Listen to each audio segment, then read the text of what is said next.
רחם נא השם אלוקינו רחם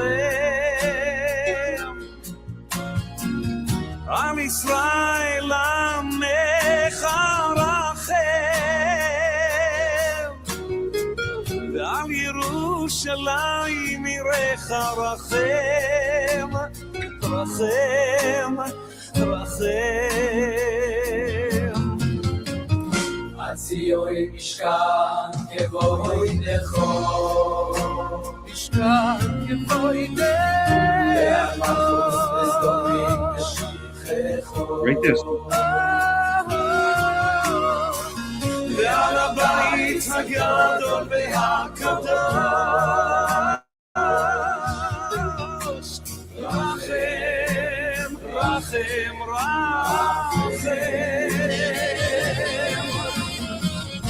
ציון משכן כבוידך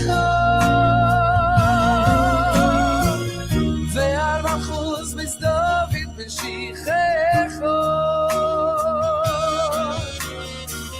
ועל הבית הגדול והקדוש רחם רחם רחם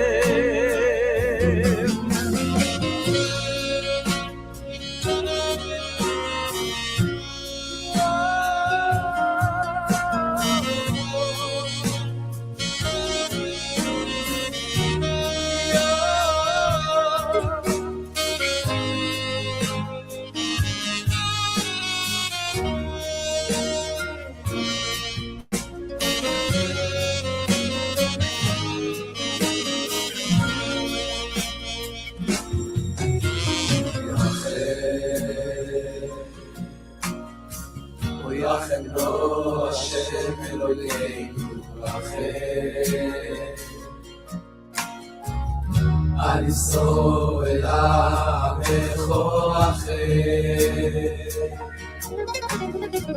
ועל ירושלים עירך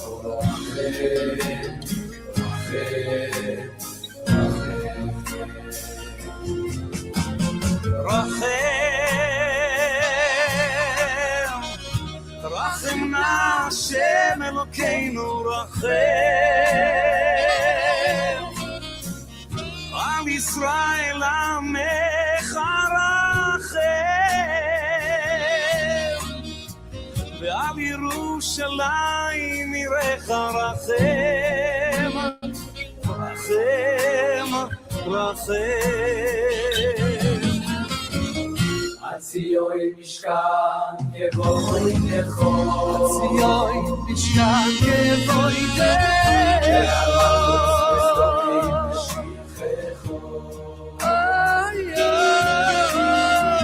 ועל הבית הגדול והקדוש רחם רחם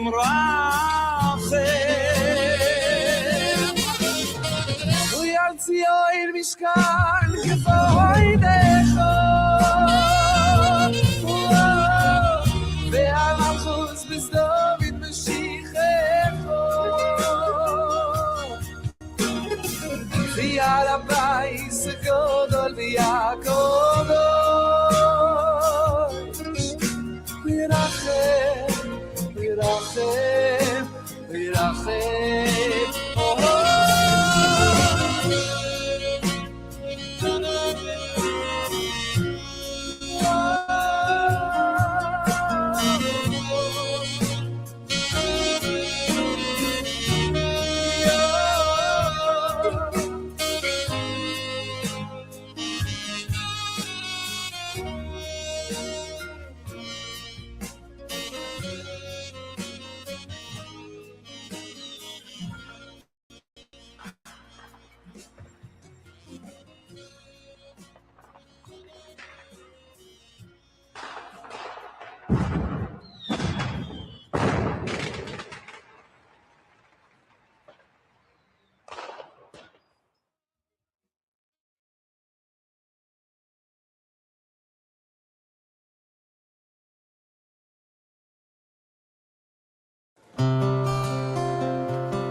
Everybody join me.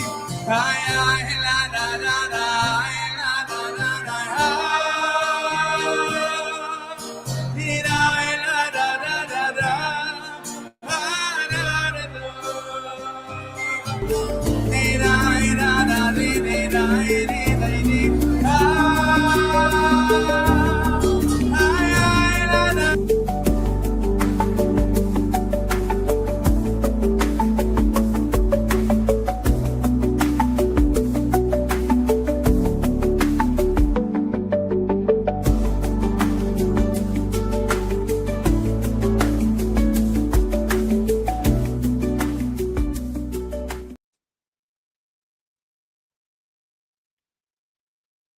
Shabbat shalom, Shabbat shalom.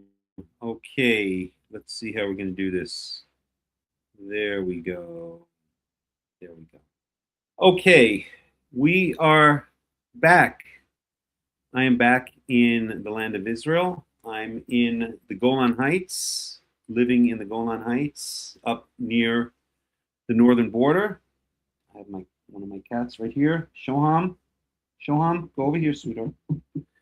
And yeah, it's been an interesting year.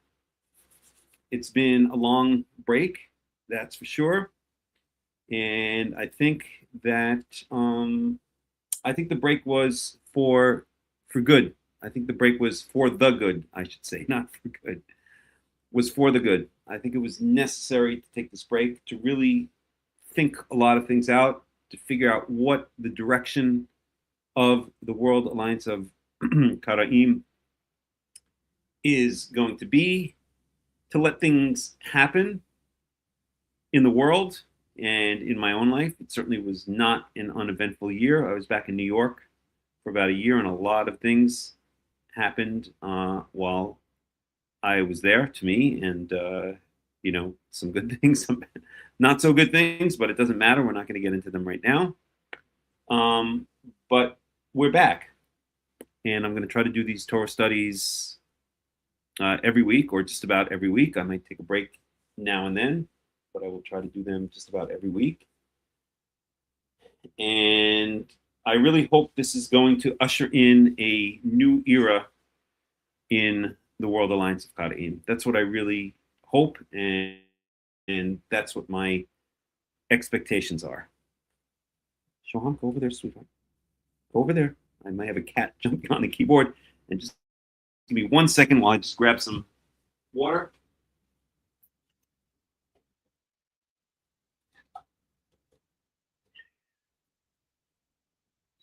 One second, please.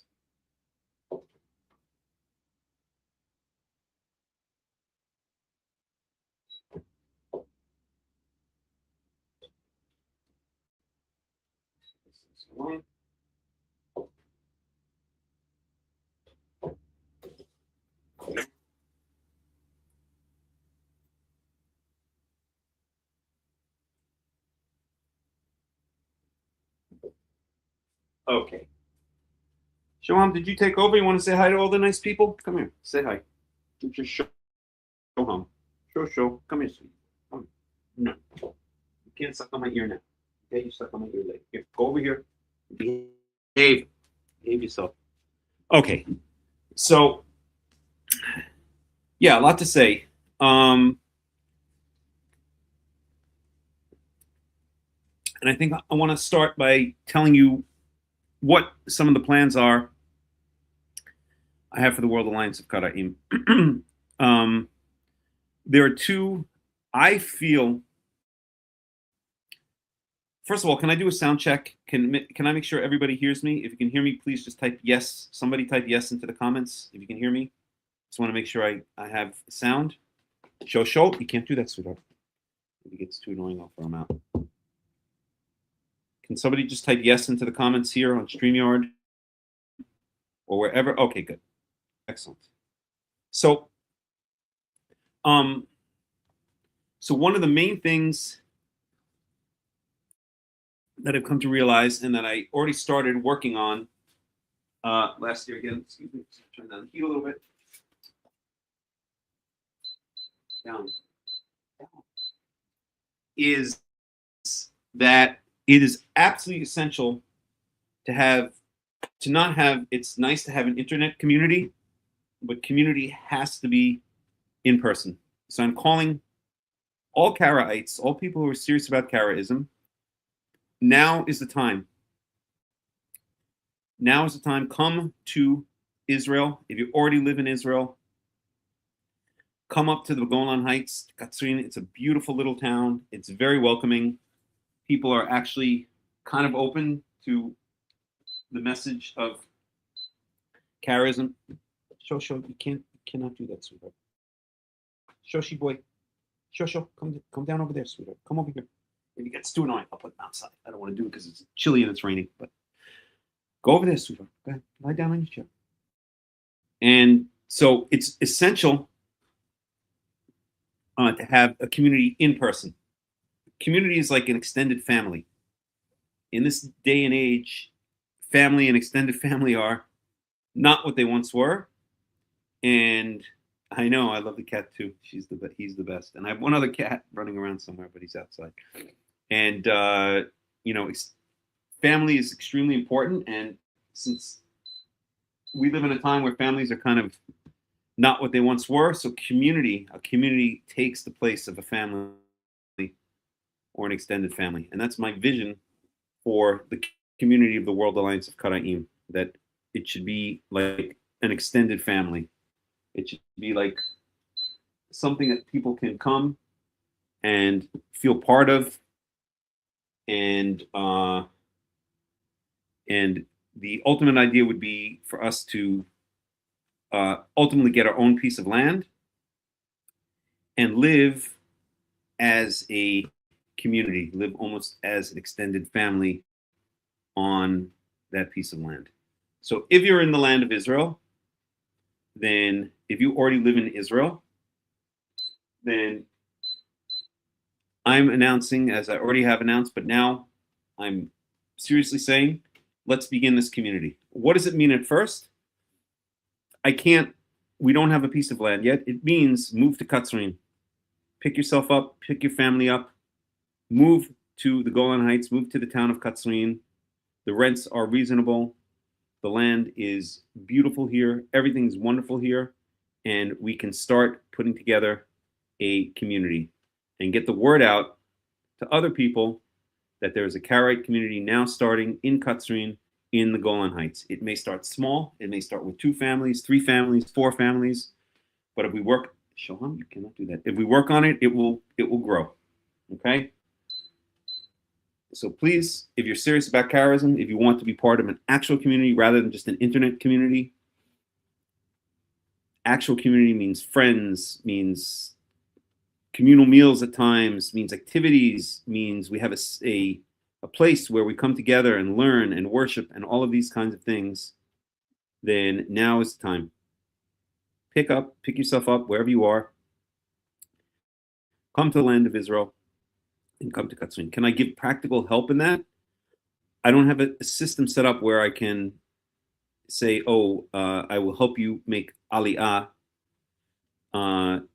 by being part of this community. No, each person will have to do that in their own way to make aliyah, or if they already live in the land of Israel, to come to Katsrin. But if you want to be part of a Karaite community, which can grow into a very vibrant Karaite community, unique, unlike any other Karaite community, since we know what is going on here.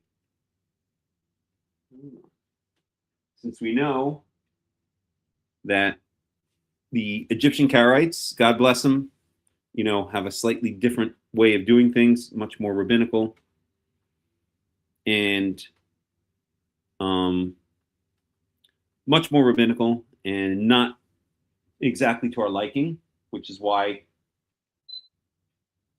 Keep back on here. Come on. Sorry, like I always say, I don't have an engineer here, so I have to do everything myself. What is going on here? Okay. So let's turn this off for a second. 1 second. I'm sorry.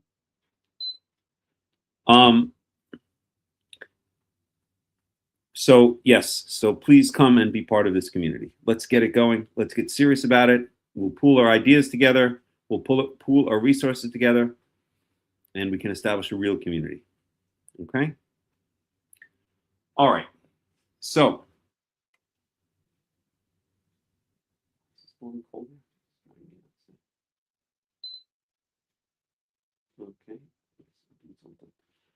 Hold on 1 second. I'm sorry. Okay. So that's the first thing I have to say. Okay. The second thing I have to say is if you're Jewish and you're living outside the land of Israel, then you are in trouble. There's not that much time left for Jews outside of the land of Israel. I felt this when I was back in New York.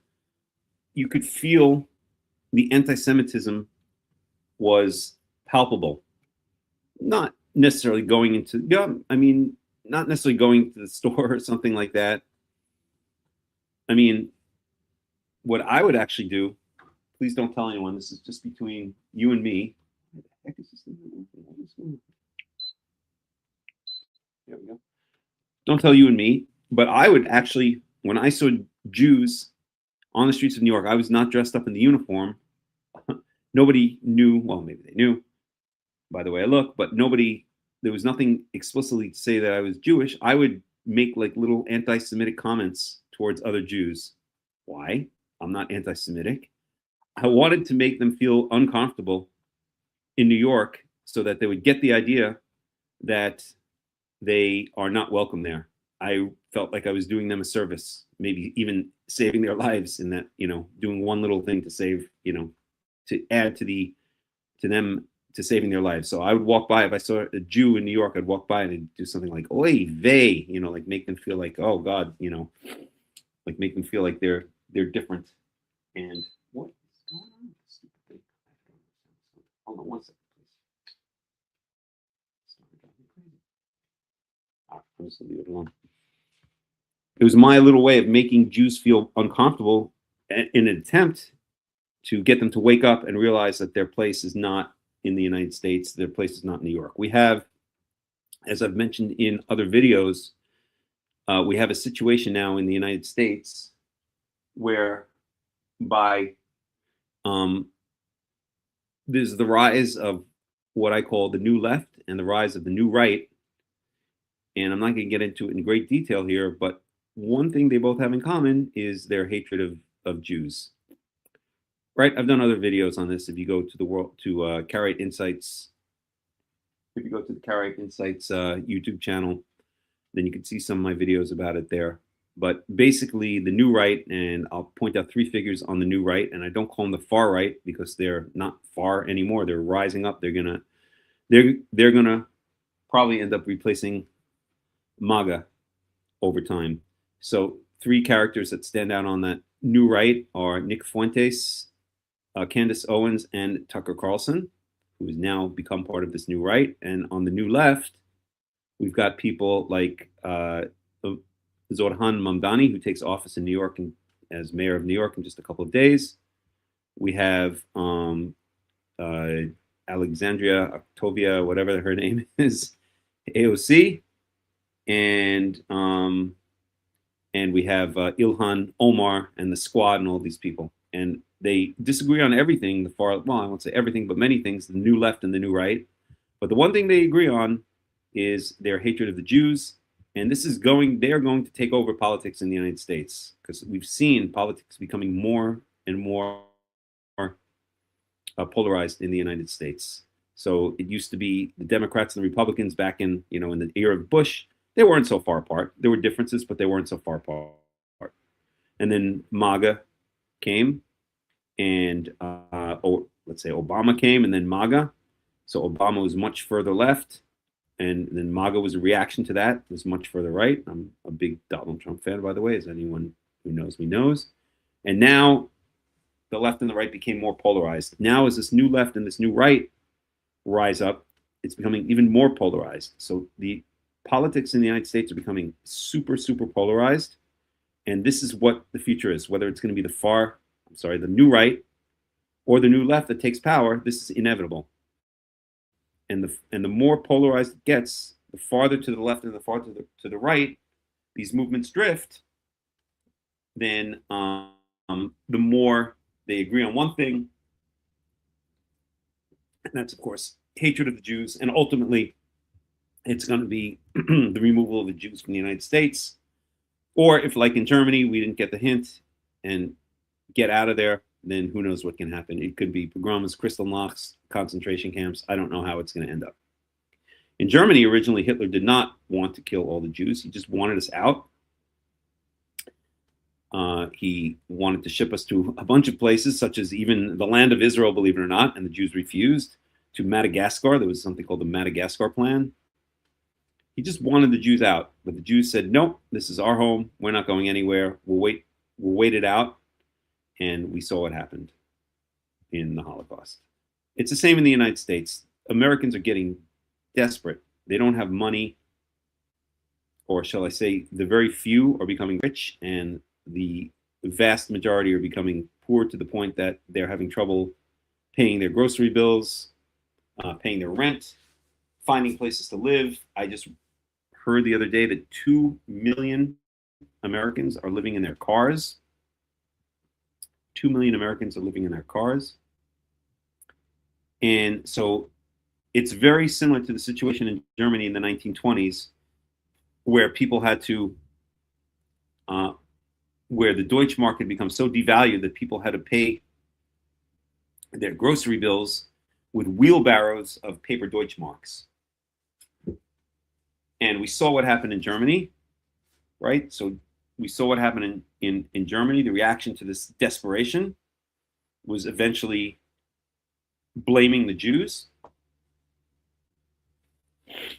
Rightfully, not rightfully, I'm not getting into that right now, but that's what they did. They blamed Jews, and eventually that led to Kristallnachts, pogroms, and eventually expulsions, attempted expulsions. Jews didn't want to leave, and then, of course, it led to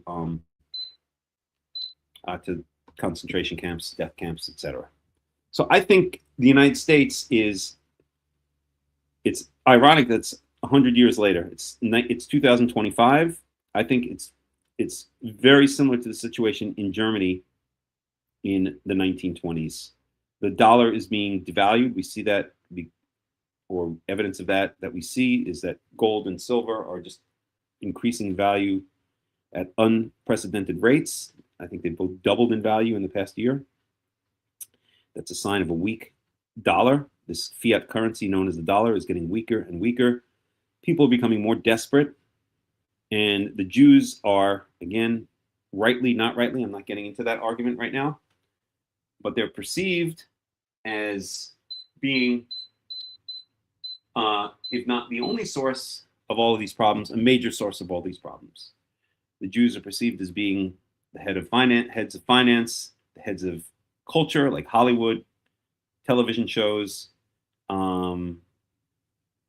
Again, I mentioned the heads of finance, hedge funds, private equity. All of these organizations that are basically bankrupting the country are heavily represented by Jews. Hollywood is heavily represented by Jews. Liberal politics, the push for normalization of trannyism and all of this kind of stuff, heavily populated by Jews. So Americans are waking up, right?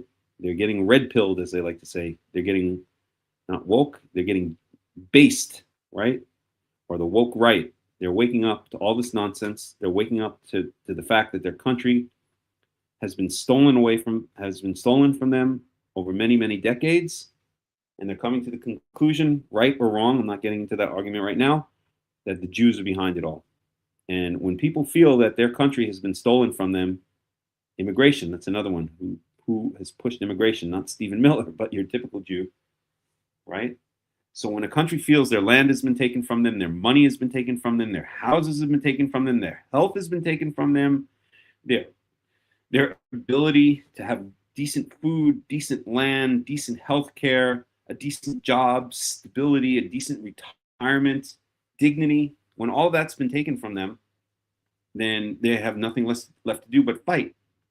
And if they perceive, which they do, that the Jews are behind all of this, then that does not bode well for the continued existence of the Jews in the United States of America. And mark my words, I give it 10 years. The Jews have 10 years left in the United States of America. And it's interesting that it's now 2026, let's say. If 100 years ago in Germany in the 2020s, I'm sorry, in the 1920s, if anyone had said by 1936 the Jews would be in a very precarious position in Germany, most Jews would have laughed it off. And I think that it's going to be the same situation in the United States of America in about 10 years.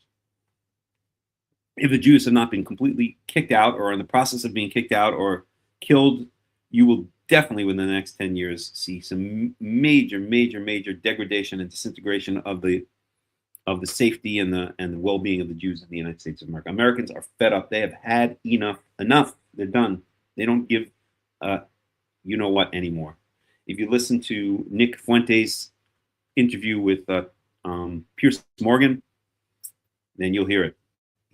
He represents the new generation, the millennials and the Generation Z and the Generation Alpha, and they have had enough. They've had enough of having their country stolen from them, and they blame the Jews. Again, whether right or wrong is irrelevant. That's what they do. So it's now time to start, if you have any common sense whatsoever, it's now time to start getting out of the United States of America if you are Jewish. There's no other place to go. Europe is falling apart too, unless you want to live on some island in the middle of the Pacific. I don't know, maybe Micronesia. I lived in Portugal for 4 years. That was lovely, but Europe is falling apart too. But it's time. Yahweh is telling us that it's time to come back to the land of Israel. He's been telling us that for 150 years now. Some people listened, a minority listened, and the rest met their fate, whether it was dying in a foreign homeland, in pogroms, in concentration camps, or just getting expelled from their land, like the Jews living in Muslim lands did. Either way, their time is up, and the only place to come, the only future for the people of Israel is the same place that has been the only past for the future for the people of Israel, the ancient past, the place that is eternally promised to the people of Israel, and that's the land of Israel. And it will expand over time. We will expand. We're not always going to be living crowded in cities, in apartments. The land will expand. We'll conquer more land. We will each live under Tachat Gafno v'Tachat Te'enato, as it's promised in the Torah, under our fig and under a fig tree and under our vine, or under our Gafno v'Te'enato, under our vine and under a fig tree. Let's turn down a little bit. So before something happens to you in the United States, if that's where you are, or in Europe or wherever else, make the common sense choice and leave before something bad happens. I don't think I'm being alarmist. I know I'm not being alarmist. And it's time to take action before action is taken upon you. It's time to be proactive rather than reactive. The Jews in Europe in the 1930s and 40s were reactive, and it was too little, too late. 6 million or whatever the number is died in the concentration camps, the work camps, etc. Okay, come to Israel. If you're in Israel and you want to be part of a up and coming, vibrant Karaite community, it's going to be a wonderful place for children. It's going to be a wonderful place for pets and animals. It's going to be a wonderful place for young people, for older people. And contact me and let me know that you're coming, and I will try to give you advice as I can. Again, I don't have my own Nefesh B'Nefesh program going. I can't, arrange all of the details of Aliyah, but I can set up the community and hope that people come and ask that people think about making this the time to come. Okay, so that's what I have to say about that. Any comments or any questions before we go on to the next issue?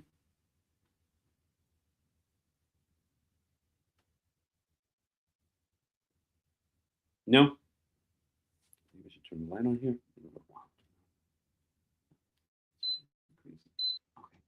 So, throughout the talk, if anybody wants to say anything, you're welcome to type in the chat. You're welcome to come. If you're in the StreamYard stream, you're welcome to come online. I guess I should open the light here. It's getting too dark. Hold on one second, please.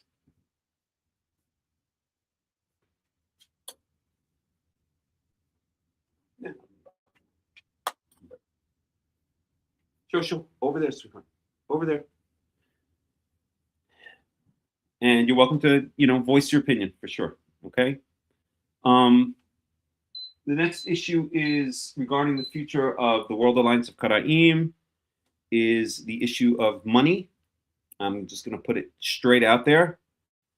For years and years and years, I have never broached this issue, but I've determined over the past year that it is to the detriment of the community not to mention the issue. Any community, any organization needs money to run itself. Nobody's talking about, taking the money and traveling on yachts, although that would be nice. But we need money to run this organization. Okay, I'm asking everybody who wants to be part of the World Alliance of Qara'im, who's part of the community, to please donate whatever you can. It's very traditional in many communities to tithe, to give 10% of your income to the community that you're part of. And if you're part of this community, then I urge you to do so. We're not living in heaven up in the clouds, we're living in the real world. And we must have a budget, we must have funds, we must have money in order to effectively run this organization. There's no other way. In the description of the talk that I gave out of today's study, there are a bunch of different ways to donate. You could look at them yourself. Maybe I'll just put up the link now. If I can find it for a second.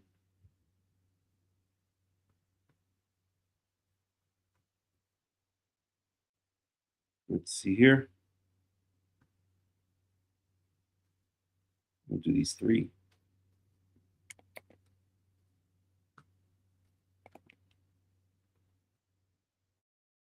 Okay. Maybe I can post this comment for a second.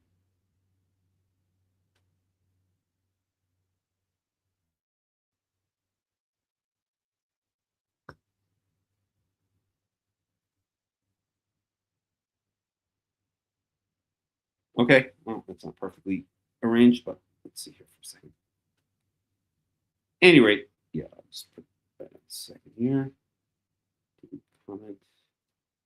All right, I'll show it for a second. There we go. Okay, so you can figure out how to donate. I'm not going to leave it up on the screen for a long period of time. I'm not going to sit here and beg for money or do telethons or any of that stuff. That's not my style. But it is something that over the past year, I really should turn on the light now. Excuse me, please.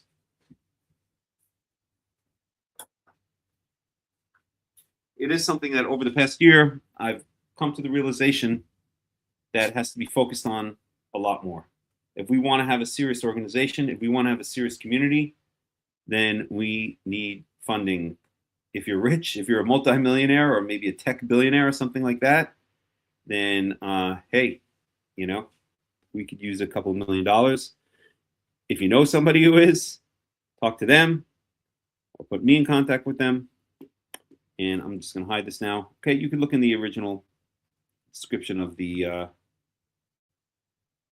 talk, but I would expect that everybody who's part of this community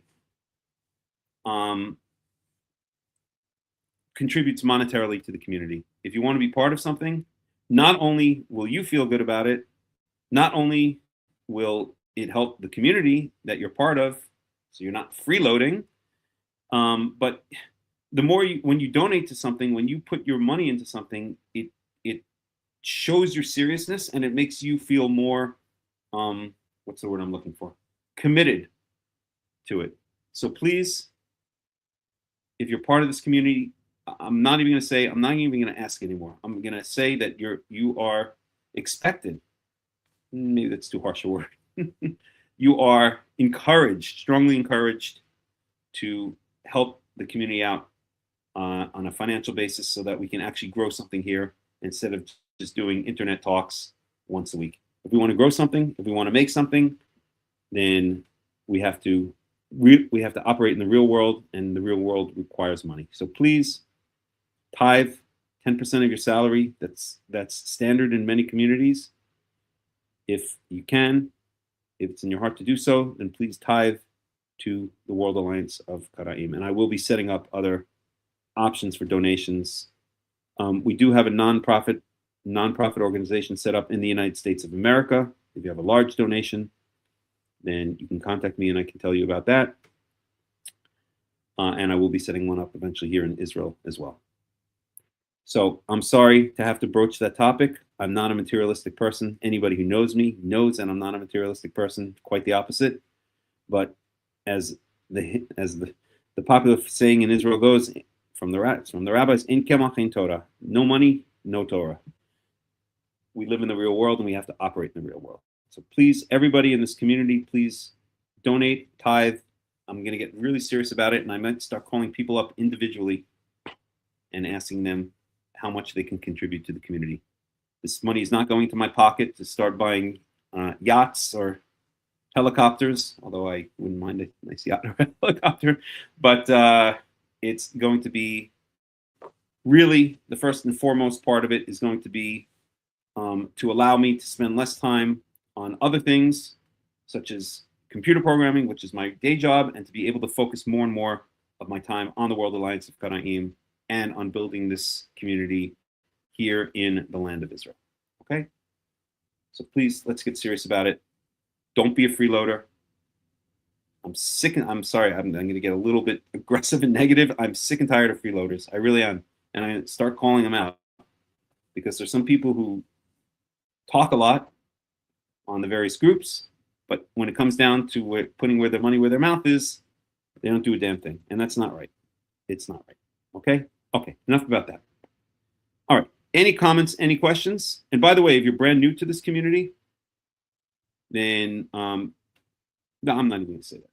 I was going to say, first feel out for a month or two if the community is right for you. You're not expected to give your entire inheritance away after, knowing the community for a week or two, but if you feel this community is something you want to be part of, then I'm asking and expecting everyone who does to put their money where their mouth is and donate to the community. Okay, enough of that. Any questions, any comments?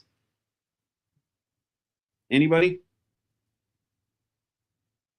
Am I wrong? Am I a materialistic a-hole? Call me out. I'm not. Okay. All right. Well, we have a number of topics we want to cover today.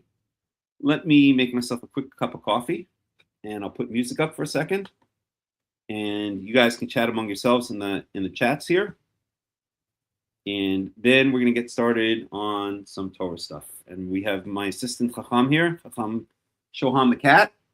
Show. You gonna learn some Torah today? You gonna learn some kitty Torah? Or are you just gonna bite your tail and bite my hand? Is that what you're gonna do?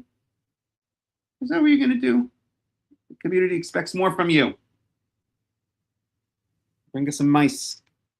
Okay, so no scratchy. Okay, let me put up a bit of music here.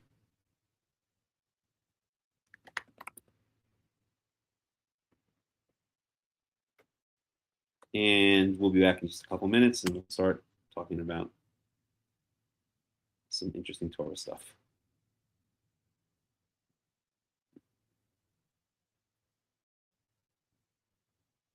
Alrighty.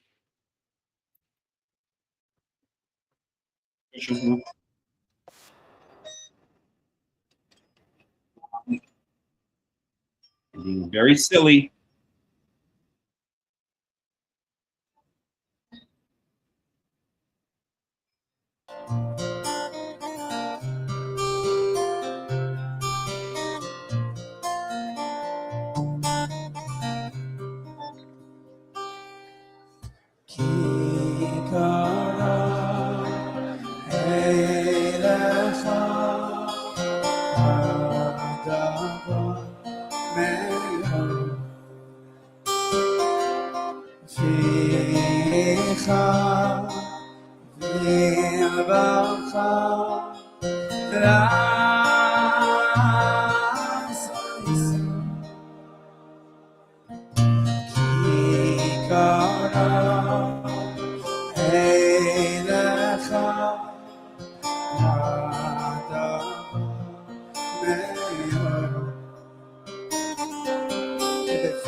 Everybody join me. I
am a made of song.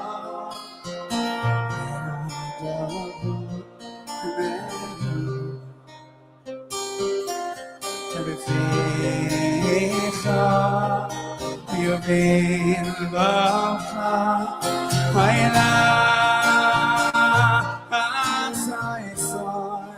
let me hear you, Trevor.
Karaites Melech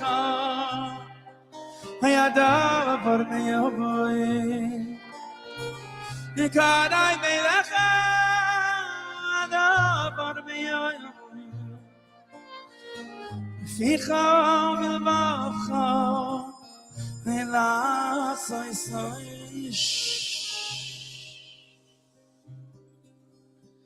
Moshe Rabbeinu himself gives us chizuk and tells us that not only is it not far away, but it's Karai Velecha, it's close to you, and not just close to you, but Hadavar Me'oid, it's very close. Which maybe Pshat can be that however close you might think you are, it's even closer than that. You can't quantify me'oid. What does it mean, very? Everything in the Torah is exact. It's a specific amount. What does me'oid, what does very mean? You can only say it's so much more than you could possibly think. And then the next day when you wake up and it's closer to you and you feel good, you know what Moshe Rabbeinu says? It's even closer than that. And my bracha to you is that the mitzvah Shema Me'aves Yom Shana, every single day we have no chidushim in our hearts and our minds, what it means that the Torah Kadosha is Hakara ve'elecha hadavar me'oid. And I always try to encourage Chevra, don't daven for yourself, daven for the guy sitting next to you.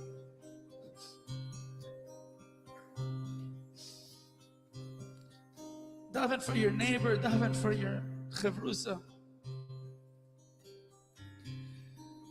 When we put ourselves aside and we daven for other people, it becomes ma'oid. So everyone sing together. Ki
Rachem bo Hashem Elokeinu Rachem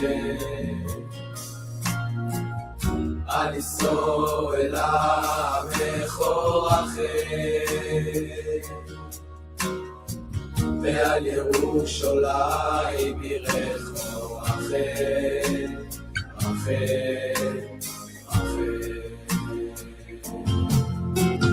Rachem רחם השם אלוקינו רחם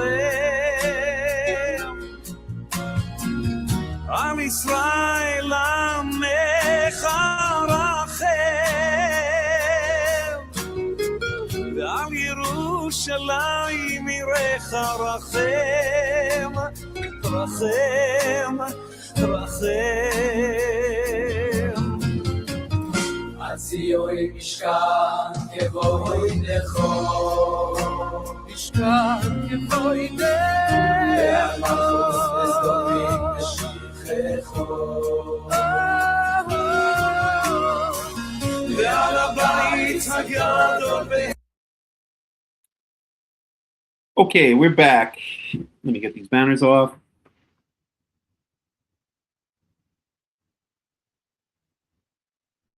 And oops, there we go. Okay, we are back. Anybody have any comments? Anybody have any questions about what we spoke about so far? Anybody? Okay, so now let's get into a little bit of actual Torah, the thing you've come here for and the thing you've been waiting for. So we have a number of topics that we want to cover. We're going to get into Leviticus 23, which actually feeds right into this idea. So there's been some lively talk on the World Alliance of Qara'im chat. And the talk has been about the day in, let's pour some cream in my coffee.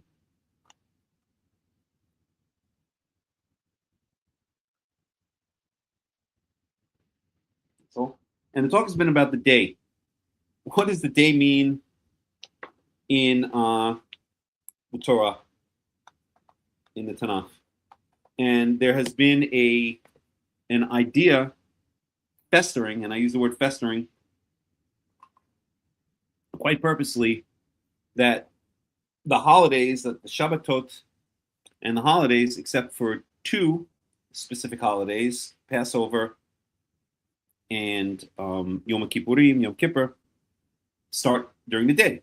So the idea going around is that holidays such as Shabbat, Shavuot,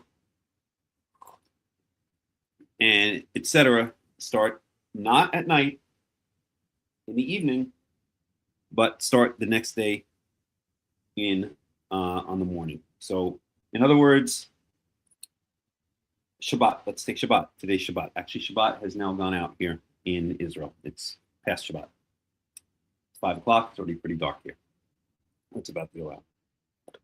And so this theory, which I completely disagree with, says that that Shabbat doesn't start Friday night in the evening, it starts Saturday morning in the day. And so therefore, you can do work all the way Friday night until Saturday morning.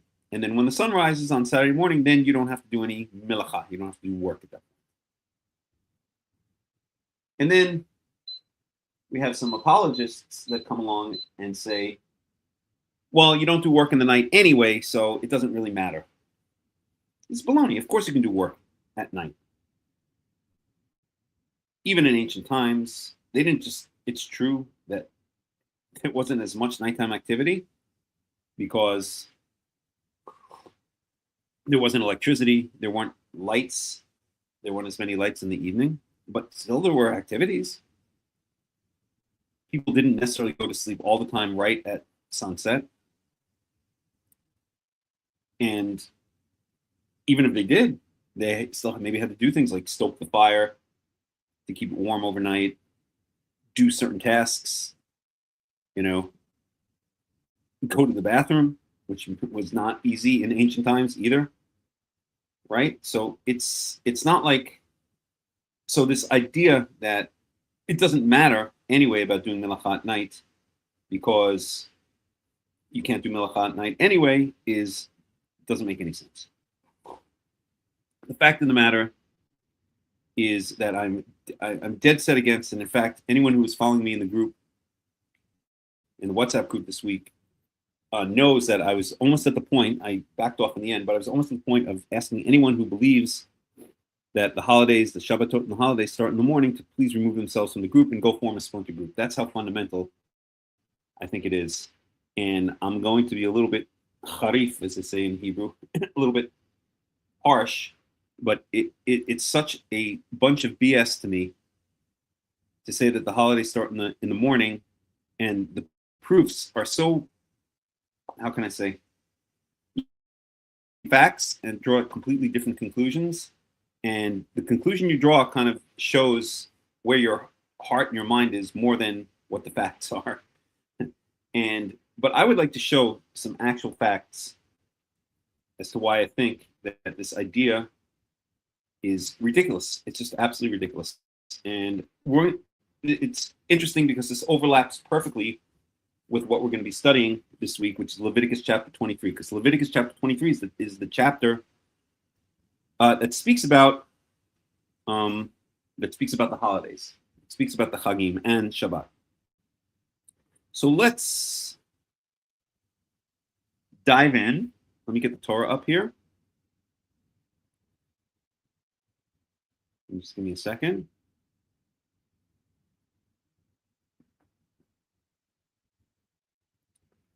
And I would also love to get that article up. Let me see if I can do it. Unfortunately, my WhatsApp has not been working here. Let me try one more time. It's not been working on the computer. But it's not necessary if we can. I think it'll speak for itself.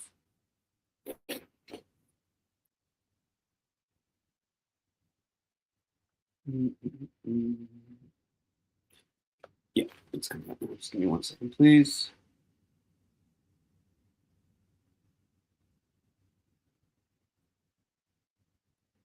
Okay, so tap settings on WhatsApp, link devices, boom, link device.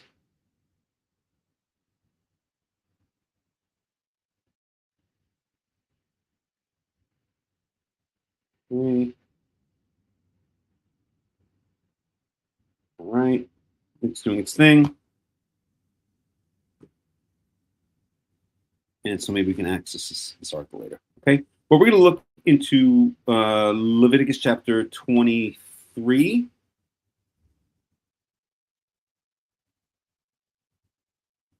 And I think if I remember correctly, in order to do this, I have to share the entire screen. Right? So if I share a single tab, I can share a window. Let me see here. So I do stop screen. 1 second, please. Stop screen. We can do it this way. Yeah, let me try doing it this way. 1 second. Yeah, I think that's the best. Go back here. And do share screen, window. And then sometimes I can do it. I'm going to try that. And it's going to be there. New tab. Let's try that. For now. Okay. Cool. Let's see how that works. If anybody can't hear or can't see something, please let me know. Shabbat Shalom, everybody. Shabbat Shalom. Menachem. And let me know if you can't hear something, if you can't see something. Okay. But we'll try it this way for now. So,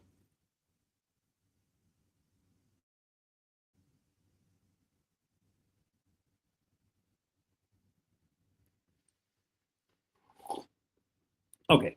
You guys can see the screen, I'm assuming? I believe so. I'm looking at it right now, and I see you guys can see it. Okay, so what we want to do is we want to go to Leviticus chapter 23. You can follow along with your favorite translation if you wish. And we're going to pick up at the beginning of Leviticus chapter 23. We're going to look into Hebrew, of course.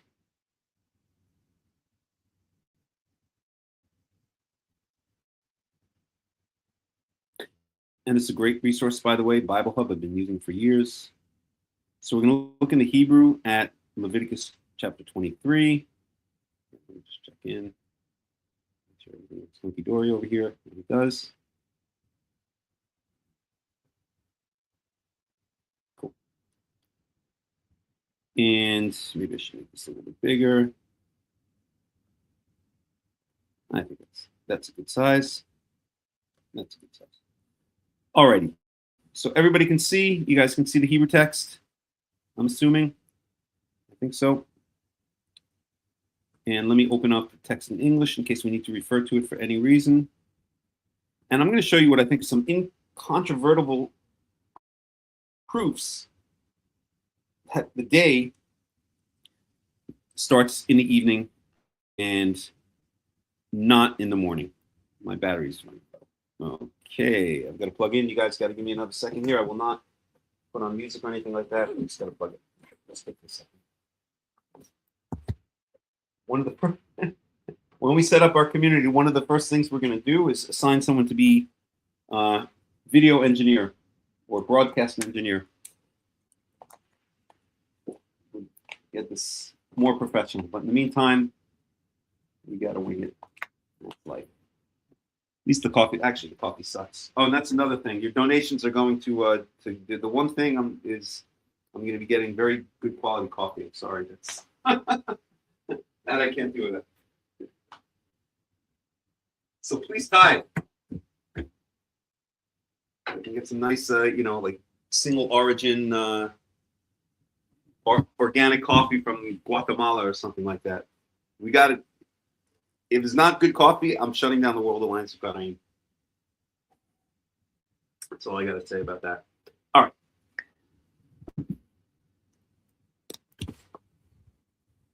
One second, please.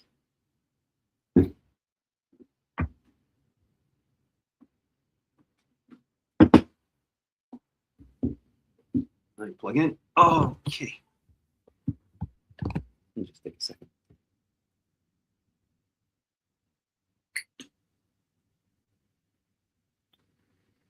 By the way, while I'm plugging in, let me just say that one of the things I would like to do with the community is really talk a lot about, we're going to have very specific, I'm not going to force it upon anyone, but I'm going to encourage very specific type of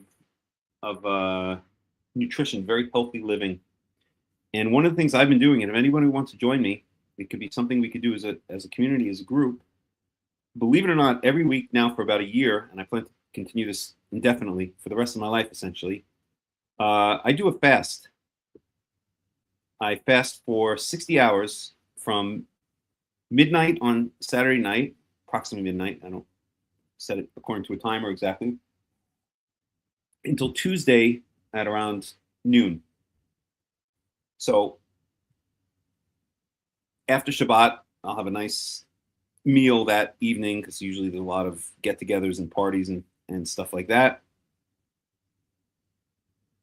And but once all the parties are over on Saturday night, I won't eat again until Tuesday morning. Until Tuesday, usually around 12 o'clock. Definitely no earlier than 10:30 because every day I don't eat breakfast earlier than 10:30. Oh, let's log in again on the WhatsApp. And I've been doing this now for almost a year. So I don't eat basically all day Sunday. And one second. What's happening? Okay. So I don't eat all day Sunday. I don't eat all day Monday. And then the next time I eat again is Tuesday morning. So if anybody would like to join me, cool. Thank you, Ann. Thank you, Tony. You and I are on the same page.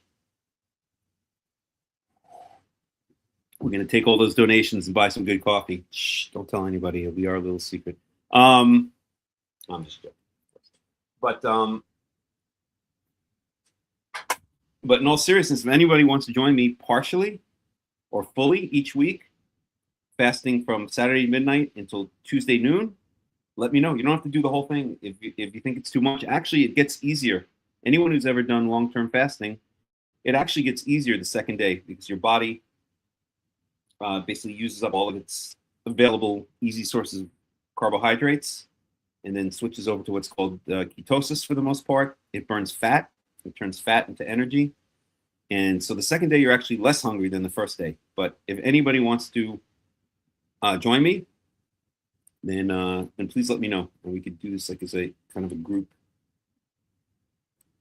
activity. Okay, so we're in Leviticus chapter 23. And let me open it here okay. Cool, here we go. Okay, so I'm going to read, of course, in Hebrew. Follow along in English or whatever language is good for you. And so we have here, verse 1, we have our typical introductory statement. Just checking in to make sure. Okay. Wa yidaber Yahweh el Moshe lemor, and Yahweh spoke to Moses and said, that's a typical sentence that introduces a new topic and also points out that this is a law that's coming from God himself. Okay. Daber el bnei Israel ve'amarta alehem mo'adei Yahweh asher tikra'u otam mikra'e kodesh elhem mo'adai. So speak to the children of Israel and say to them, Mo'adei Yahweh. Mo'ed is usually translated as appointed times. It means it's kind of like the meeting time, the time when Israel and Yahweh meet. There's a place and a time. This, when it says Mo'ed, it's referring to the time, specific times that there's a meeting set up in advance for Israel and for the children of Israel and Yahweh. That's what a Mo'ed is. Usually translated as appointed times. I don't like a lot of these translations because they're repeated so much that they lose their meaning, right?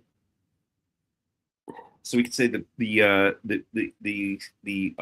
set up the meetings between Israel and Yahweh set up in advance each year. Asher tikru'u otam, which you should declare them, or call them out, publicly declare them. Mikra'e kodesh, and this is usually translated as holy convocations. A horrible translation. What the heck is a convocation? Nobody even knows. But a mikra'e kodesh is a holy calling together. In other words, on these specific days, it's all of Israel is called together for holiness, for holy reason. Okay, Elehem mo'adai. These are my meeting times. These are my pre-ordained meeting times. These are the times that if there were an iPhone back in ancient times, this is what you put in your iPhone, and then you put it on yearly repeats. That's what a moed is. Well, yes, yearly. Because Shabbat is not technically a moed. Okay.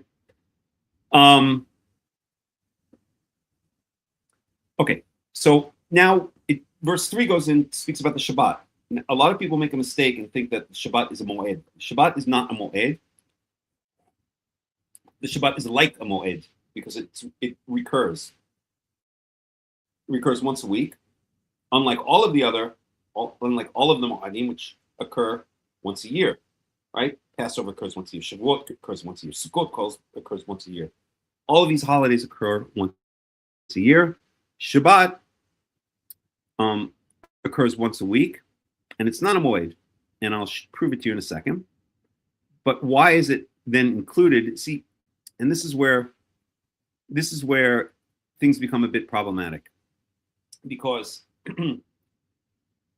I'm sorry to say it, but I'm not like a Torah elitist or anything like that. I believe everyone should study, and everyone רק בעברית, בבקשה, בואי צדוק, ברוכים הבאים, אבל השיעור הזה הוא באנגלית, לא בעברית. בהמשך, יכול להיות שאני אתחיל לעשות שיעורים בעברית, אבל בינתיים השיעור הזה זה באנגלית. אני מצטער, אני יודע שאתה רוצה להבין, אני אשמח שתבין, אבל אני לא יכול לתרגם, אני לא יכול לעשות שני שיעורים מקבילים, אחד באנגלית ואחד בעברית, אוקיי? אז אתה מוזמן לשאר, ואם אתה לא מבין את האנגלית, אז פשוט תשלח לי הודעה, וכשאני עושה שיעור בעברית, אני אשמח להזמין אותך. Okay? Shabbat Shalom, Shavuot Tov. I just said that in Hebrew for Boyd Sadok, who asked that we do this talk in Hebrew. And I explained to him that this particular talk is in English, not in Hebrew. And that hopefully we'll have other talks in Hebrew. Okay. At any rate, what I was saying is, you really do have to know Torah a little bit in order to not make silly conclusions, like the fact that the day starts in the morning is a silly conclusion. In this case, a simple reading of Leviticus 23 would have people arguing that Shabbat is a moed. Shabbat is one of these appointed times, one of these preordained times, because it says here in verse 2 that these are my appointed times. These are my mo'adim. Whenever you hear the word mo'ed or mo'adim, mo'ed means an appointed time. Mo'adim is the plural. It means the appointed times. And then it's a Shabbat, right? So, obviously Shabbat is an appointed time. No, it's not. This comes from a lack of depth in the understanding of the way biblical Hebrew works within the Torah. It's not a mo'ed, and I'll prove it to you in a second. But what I want to say is, if it's not a mo'ed, why is it included here with the other mo'adim? The reason it's included with the other mo'adim is it's like a mo'ed, because it's a recurring event. It occurs once a week, but it's not a mo'ed. The Torah works associatively. As I always like to say, that the Torah was the first hyperlinked, I don't know about the first, but is a hyperlinked text. Okay, it works associatively. Its goal is to teach. Its goal is to have people remember what it's trying to teach. And one of the best ways, if anyone has been a teacher, and I have been a teacher in schools both in the United States and here in Israel, one of the best ways to make, there are two wonderful ways to make children or adults remember things. Number one is repetition, and the Torah is excellent at that. It will repeat things multiple times, and the more important the thing, like the Shabbat, the more it will repeat it. Do not murder. It will repeat a bunch of times. And the other way is association. Okay, so if I want to teach you about, I don't know, lizards, and I'm teaching you about lizards, and then maybe I want to, also I know the curriculum includes, I don't know, dinosaurs, right? So maybe I'm going to jump from lizards to dinosaurs, because lizards are, at least, I don't think they're actually related to dinosaurs that much. They're really related more to birds, but they colloquially, or in the common mind, they're related to dinosaurs are related to lizards. So maybe now I'll start talking about dinosaurs a little bit, and I'll jump back to lizards, right? So now the mind is going to remember it better, because these two things are easily associated in the mind with each other, right? Rather than following some kind of strict formulaic curriculum. It's the same with the Torah. So the Torah sticks Shabbat in here in verse 3, not because it's an actual mo'ed, but because it's like a mo'ed. It's easy to jump logically from events that occur once a year to an event that occurs once every week. Okay? But if you take a simple reading of the Torah, and I'll do that in the English just to illustrate the point, right? The Lord said to Moses, "Speak to the Israelites and say to them, these are my appointed festivals." Appointed times, appointed festivals, the same thing. This is mo'ed, okay, mo'adim. The appointed festivals of the Lord, which you are to proclaim as sacred assemblies. The Sabbath, there are 6 days when you may work, but on the seventh day is Sabbath rest, the day of sacred assemblies. So you say, oh, well, the first one is the Sabbath. It says, these are my mo'adim, these are my appointed times, and here's a Sabbath, so it's an appointed time. No, it's not. It's like an appointed time, so it's stuck in here. And how do I know this? How do I know this? I know this for a number of reasons, for 2 reasons, okay? Number one, 3 reasons really. Number one, it doesn't fit the formula of a mo'ed. A mo'ed is something that happens once a year. Shabbat does not happen once a year, okay? But besides that, I know it textually. And how do I know it textually? I know it because I recognize this as an introductory sentence or introductory sentences.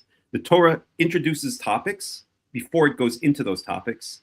Then what it does is it tells you about the topics, and then it summarizes the topic at the end. It's also, I think, what's the famous saying for when you teach something?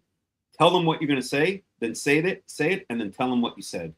The Torah is very didactic. It's excellent at teaching, and that's what it does. This first two, really, verse 2, right? The Torah is telling us what it's going to say. Then it goes ahead and says it, but it doesn't say it until here. We'll get to that verse in a second. And then at the bottom of Leviticus 23, it says what it said. Okay, so Moses announced the Israelites appointed festivals of the Lord. It tells you what it's going to say, then it says it, then it tells you what it said.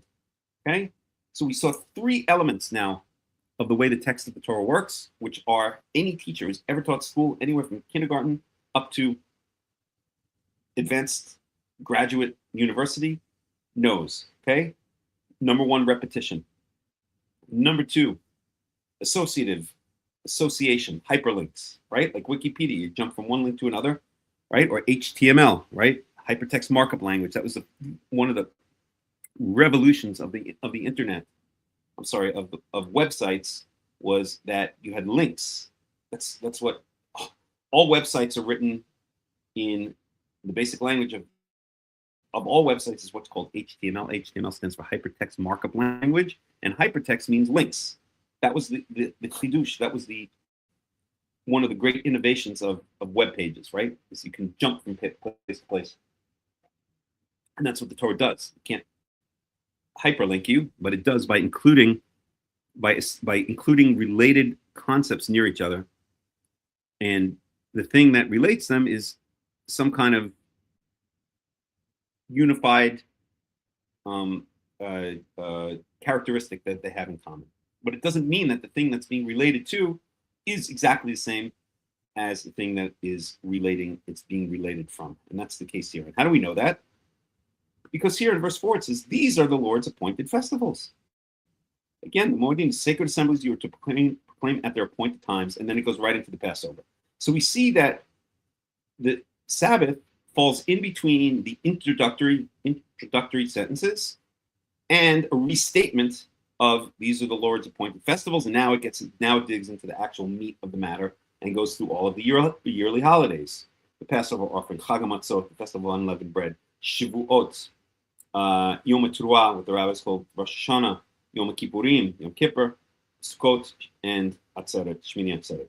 Okay, so if this were a moed, why would it need to repeat here? These are the Lord's appointed festivals, the sacred assemblies you are to proclaim at their appointed times. It wouldn't need to repeat it.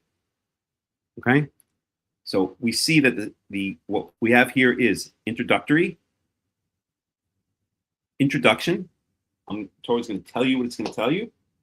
Then we have a hyperlink to the Shabbat. Shabbat is like a moed. It's like a yearly festival, but it's not a yearly festival. It's a weekly occurrence. And then we have a restatement of here we're really getting into the Lord's appointed festivals, the appointed times, and now we dig into the meat. Right? We dig into the meat of the yearly festivals. Okay? So the point that I originally wanted to make, besides teaching that specific concept, is that you really, the Torah is not, you don't have to be, you kind of have to know what it's trying to tell you. You can't just read it and jump to conclusions. What was that movie, one of my favorite movies of all times, Office Space, where the guy who gets injured in the car accident, as he's pulling out of his garage, he puts together, or he fulfills his dream of making a jump to conclusions mat, right? You guys remember that one?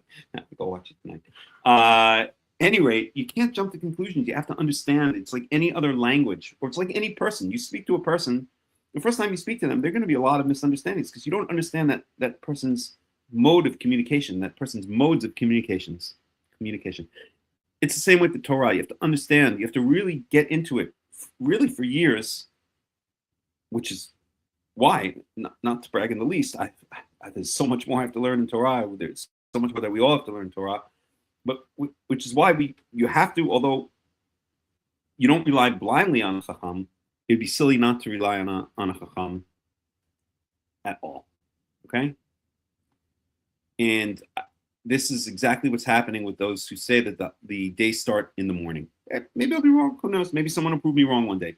If so, many times in the past where I've said, you know what, I was wrong. Stop. I accept it, but I don't think so. Okay? But we're going to see a couple of things here regarding this issue of the holiday starting, whether they start in the night, which they do, or in the morning. We're going to see a number of things here that I think clearly prove it. But before we even do that, let me do one other thing. Bring it up. Do it for the Hebrew, I believe. Any word?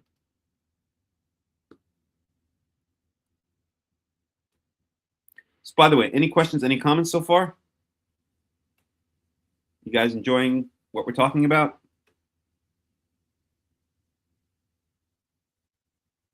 Can you guys hear me? Somebody please give me a yes in the comments so I know you guys can hear me.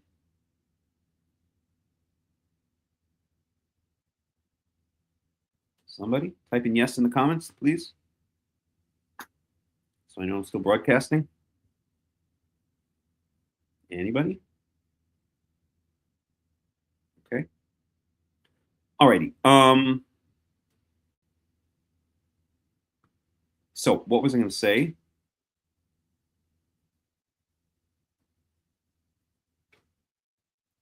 Right. Let's go to Genesis chapter 1.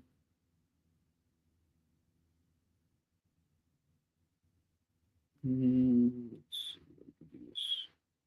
No. Hebrew.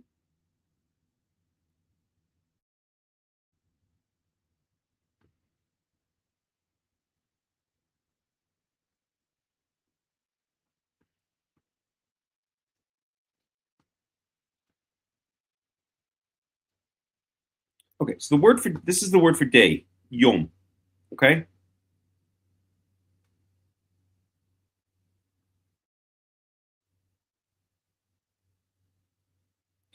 And let's look at, we'll go to the BDB, but even if we look here at this lexical summary, what does it say? A day, whether literal from sunrise to sunset or from one sunset to the next, or figurative, a space of time defined by associated term. Okay, so this is already in this lexical summary that we have on the site. This is what it says about day. Let me post it.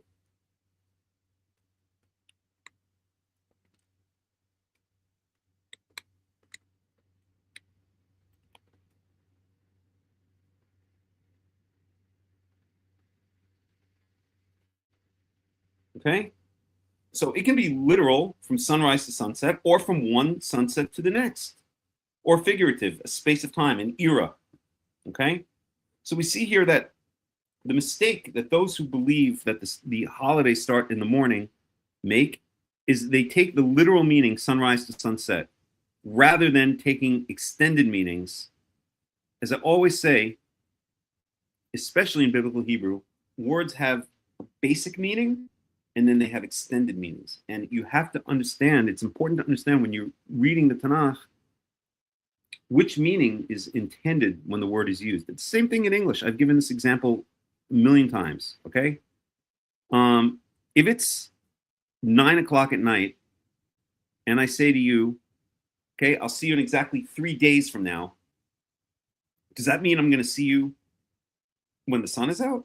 Well, maybe if you live in a northern climate and it's June, but let's say now in the wintertime, right? Let's say you're in the Northeast United States and it's December, and I'll see you in exactly 3 days, and it's 9 o'clock at night, okay? Or I said, I'll see you in 3 days down to the hour. What does that mean? It doesn't mean you're going to see him when the sun's out. It means you're going to see him in 3 24-hour periods. It's true that the basic meaning of the word yom, the basic meaning, just as the basic meaning of the word day in English, means from sunrise to sunset, when you can actually, when the sun is above the horizon. But the extended meaning, even in English, of a day means a 24-hour period. How can it otherwise? What other word do we have for 24-hour period? We don't have another word for 24-hour period. A day means means a time when the sun is in a certain position in the sky to the next time the sun is in that position in the sky. Slightly different because the Earth as well, around the sun slightly, whatever. It's the same, right? So a day, even in English, means a 24-hour period of time. It doesn't mean only when the sun rises until the sun sets. And even here, even as it says here for the definition of yom in Hebrew, figurative, a space of time defined by an associated term, it's the same in English, right? We could say the good old days, or the 1950s. That was in that day, we used to be able to have a house, 2 cars, 3 kids, a 4-week vacation, and a pension at the age of 65 with a single salary worked by the husband, while the wife could stay home and raise the kids and go to the PTA and knit, or I don't know, whatever you ladies do when you stay home, play canasta. I don't know what you people do. You guys are all mystery to me. Anyway, so right? So even in English, right? Back in that day, can mean an era, a period. It's exactly the same in Hebrew. So now why all of a sudden are these people saying that the word day always has to mean when the sun is out? It doesn't. Just as it doesn't in English, it doesn't in Hebrew. Okay? And let's look a little bit more in the text here and see some proofs for that. Okay, so we're going to dig in now. We're going to start in verse 4. I'm sorry, we should read verse 3 because we didn't. This is the Shabbat, but I'm not going to focus on the Shabbat. So Sheshit Yamim, check in, you guys can all see. Yeah. So Sheshit Yamim, Te'aseh Milacha, Ubiyom HaShaba'i, Shabbat, Shabbaton, Mikra Kodesh, Kol Milacha, Lo Ta'asu, Shabbat hi liyahweh chol mosfetech. 6 days work should be done, and on the 7th day it is a Shabbat Shabbaton. It's a solemn day of rest. They usually translate it as. You have here another thing that's very important. I've mentioned this a million times. Repetition means emphasis. So it's usually poorly translated as a solemn day of rest or something like that. Really, it's saying it's a Shabbat. Well, Shabbaton is technically a day of rest, and Shabbat is the name of this day. So it's a Shabbat, which is a Shabbaton. It's the Shabbat, which is a day of rest. It's the day of rest, which is a day of rest. Okay, but the repetition is emphasis. It means you don't do it. You better not do work on this day, or else. Oy vavoy lacha, you do work on this day. Okay, that's what the emphasis is. We see the same phrase Shabbat Shabbaton with Yom Kippurim, the other day that's like a Shabbat. And the other thing that is the only other thing that's likened to Shabbat in the entire Torah, we're going to see in 2 chapters in Leviticus 25, and that is what's called the Shemitah year, the 7th year, when the land is supposed to lie, the land of Israel is supposed to lie fallow and not be planted. Okay? At any rate, Mikra Kodesh, again, this holy convocation, okay, calling together the people of Israel for a holy reason. Kol milacha lo ta'asu, you shall not do any type of work, any type of menial labor, any type of unpleasant work, anything you would do on your day off, meaning your real day off, not the day off where you go to Target and then go to Aldi or Little or whatever you have down there in Piggly Wiggly, I don't know. Shabbat hi liyahweh, it is the Shabbat to Yahweh, throughout all of your habitations, all of your settlements. Okay? Okay. Now we're going to get into the Moedim. Now we're going to get into the holidays, the yearly holidays, the appointed times. Work my off. Well, I know Tony out there on that farm, which, Tony knows this. I've said it a number of times, but in case she doesn't, I'll say it again. That going to that place, that mesa and that farm, that was like one of the highlights of my life. It really was. It was so special to me, just being there, and also the context. I was doing a cross-country trip twice. Once with Shia. You remember Shia? Shia, who used to call you Beaver. Justin and Beaver. She's quite a character, I gotta say. Anywho, he's doing. By the way, he got married. He lives in Brooklyn now. Okay. Say Beaver. Yo, Beaver, when's dinner ready? I'm telling you, she is a character. And he doesn't mean anything bad by it. Just that's the way he is. Because Tony's husband is named John. Oh, all right. Anywho, so Elamo de Yahweh. So now here we have the actual we have a repetition. These are the appointed times. These are the yearly meetings, the yearly recurring meetings of Yahweh. Mikra Kodesh, the holy convocations. I hate that translation. The calling together for holy reason.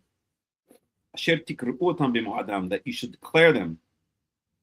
You should call them out in their appointed times, in their set times, in their specific times. Each one has a time. What is the time? The time is a month and a day. Every single one. Oh, no, except for Shavuot, I should say. And the Omer offering, but we'll get to that. But all the rest are anchored by day and month. Okay? Verse 5. And now we get into the first one. The first one is the Passover offering. Not Chag HaMatzot. It's going to be associated, and this is going to be one of the proofs that the holidays all must start at night. Okay? But first, we're going to talk about the Passover offering. The Passover offering, of course, is the Paschal lamb, or the goat, actually.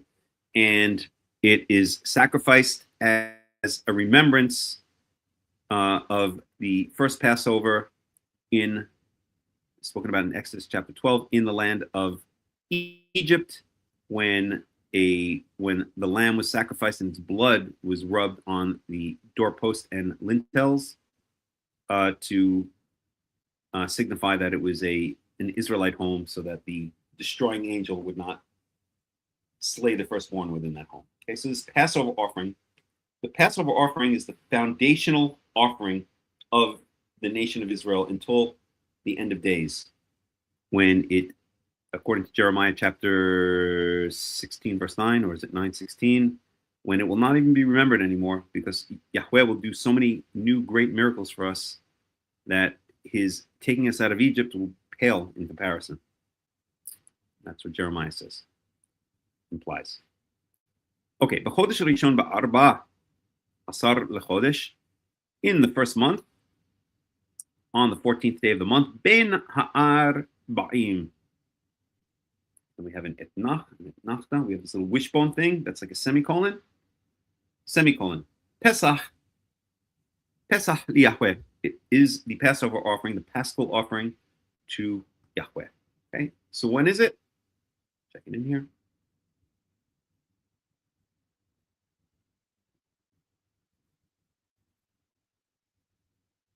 I'm not sure I understand the question.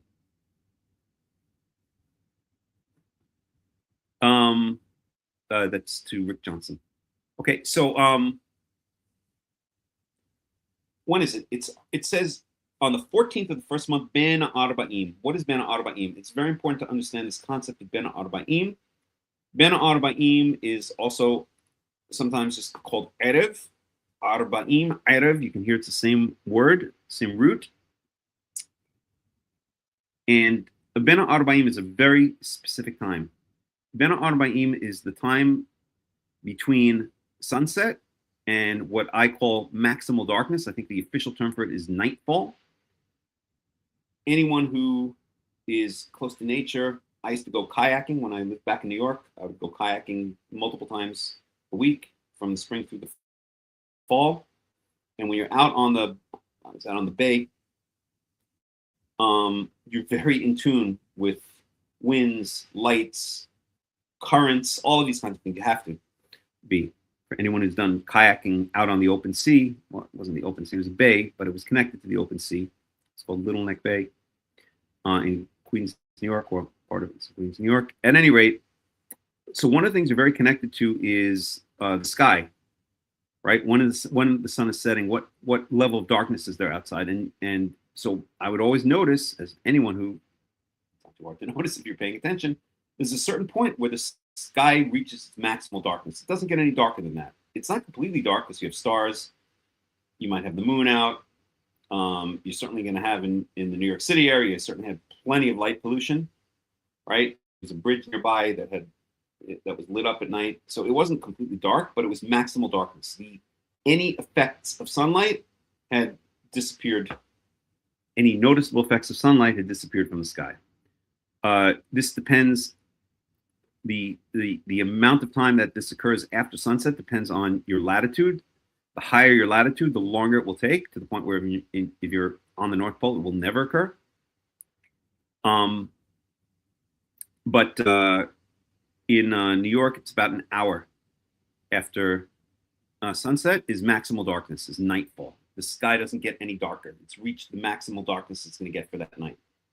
If there's a moon out, if it's a full moon, it might still be quite, I won't say bright, but brighter than if it were a new moon, right? But the sky's not going to get any darker for that night.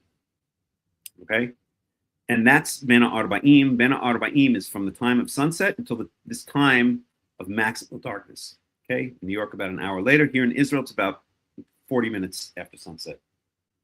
Israel's a lower latitude than New York. When I was in Portugal, it was actually right around the same latitude as New York. It was also close to an hour. So this Arba'im, so the underlying word for, so Arba'im is, they probably translate here as in the evening or something like that. Let's see their translation. Okay. Oh, okay. So it begins at twilight on the 14th day of the first month. That's a poor translation. And if we went to a more standard, let's go to another, let's see, King James version. I'm sure I was going to say in the eve or something like that. Should we move the 14th day of the first month at even, right? At evening is the Lord's Passover. Okay. So, but really what it means is Bena Arba'im, Bena Arba'im is this time. Okay, the underlying root Ayin Resh Vet, Erev, means a mix, to mix together. Like in modern Hebrew, if you want to say a mix, you say Ta'arovet, Erev, or even you want to say evening, it's still Erev. Okay, Erev means this time that's not quite day and it's not quite night. It's the time from sunset until maximal darkness. Okay, so in this time, Bena Arba'im, this is when you're supposed to bring the Passover offering. Okay, this is when the Passover offering was supposed to be brought. Okay, I'm not going to sidetrack into the Passover offering and all the details of it, but that's when it was supposed to be brought. So the 14th, when the 14th day of the first month ends. See, this is again, and I've mentioned this before, the Western mind has trouble wrapping its mind around the idea that it can be both the 14th and the 15th at the same time. During this mixing time, and really that's the best translation for it, is Bena Arba'im, in the mixing time, or between the evenings. Okay, it's this mixing time when it's not quite day and it's not quite night. The sun is already set, so it's not day, but it's dusk in English. Okay, it's not quite reached maximal darkness, so it's not yet night. And in this mixing time, it's neither the 14th nor the 15th, or it's both the 14th and the 15th. Or a better way to look at it, it was a big thing back in like the 90s called fuzzy logic, right? Fuzzy logic, it was supposed to be before AI, it was supposed to be this big thing. I don't know, they were going to make washing machines and dishwashers using fuzzy logic. Fuzzy logic is the idea is something is not either true or false, it's somewhere in between. It's truthy or falsy, as they like to say in the computer science world. My bachelor's degree is in computer science, right? It's truthy or falsy. Okay, so I don't know. If you walk out in the Northeast United States in November, is the grass green? Kind of, a little bit still, but it's not totally brown, but it's not as green as it was in May or June. So yeah, it's kind of somewhere between green and not green. Okay, but as the days continue from November into December, then it becomes less and less green and more not green. Okay, so that's the idea, that once the sun sets, it's not that the 14th is over and the 15th starts immediately. You have this mixing time where over the next hour or so it becomes less and less the 14th and more the 15th. That's kind of a more Eastern fuzzy logic. This idea of fuzzy logic was supposed to grow out of Japan. It was like the Japanese Eastern way of thinking about things. And that's exactly what we see here in the Torah. Right? We have this. Oh boy, it's raining. Let me see the cat's gonna come in. Shoham. Show.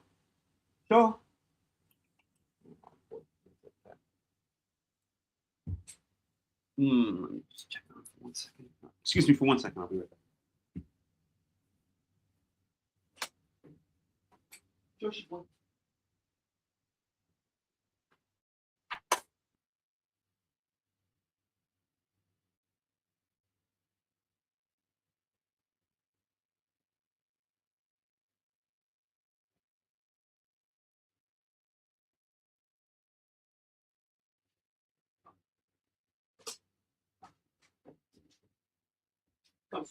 Come, come, go over there. Come here, sweet. Go.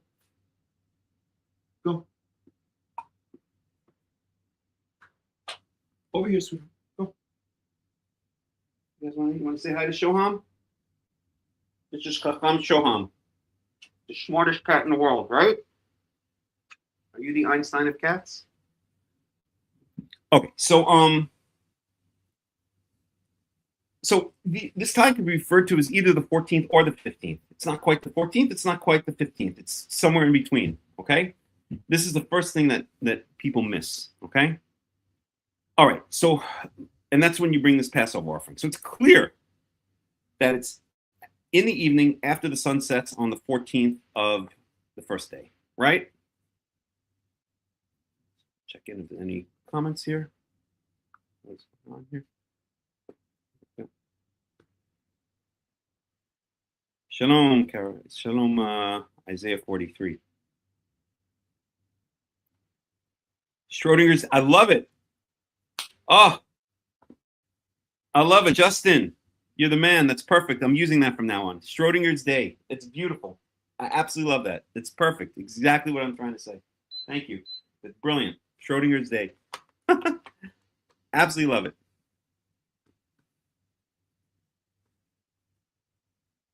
I love that. That's perfect. That's exactly right. Okay, so then we have verse 6. Ubahamisha asar yom lechodesh, and on the 15th day of the month, of this month, Hag Hamatzot liYahweh. It is the festival of unleavened bread to Yahweh. Shivat Yamim Matzot Tochelu. So here's going to be my first proof that the holidays have to start at night, and the ridiculous idea that the holidays only last from sunrise to sunset. Let's pretend the holidays last only from sunrise to sunset, and let's see what that means, okay? For this verse. If it's the case, which I do not believe, as I've said many times, that the holidays, that Chag HaMatzot, the festival of unleavened bread, begins on, it says here, the 15th day of this month, then according to that incorrect theory, according to that crazy theory that the holidays begin when the sun rises in the morning, then you bring the Passover sacrifice at night after the sun sets on the 14th during this transition from the 14th to the 15th, right? Or as the people who believe it begins in the morning, what would they even say? What day? There's no number to it at that point. The night of the 14th? I don't know what they'd call it. At any rate, so you bring the Passover offering the 14th after the sun sets, when it's transitioning to the 15th, and then according to this theory that Chag HaMatzot doesn't start until the morning, then after you bring your Passover offering, now you have 12 hours or so that you could still eat unleavened bread. Does that make any? I'm sorry, that you could still eat leavened bread. So you can have your bagel, your challah, your bialy. Those of you who grew up in New York have no idea what a bialy is. Probably doesn't matter. At any rate, you can have your McDonald's hamburger buns or whatever you want, even after you brought the Passover offering. All night long, you could sit at a bakery having bread, and then once the sun rises in the morning, then suddenly you're not allowed to have bread. It doesn't make any sense. Doesn't it make sense? Doesn't it make much more logic? Doesn't it make logical sense that as soon as you bring the Passover offering is the commemoration of that original Passover, right? And as soon as you bring it, doesn't it make sense that that's this kickoff of Chag HaMatzot?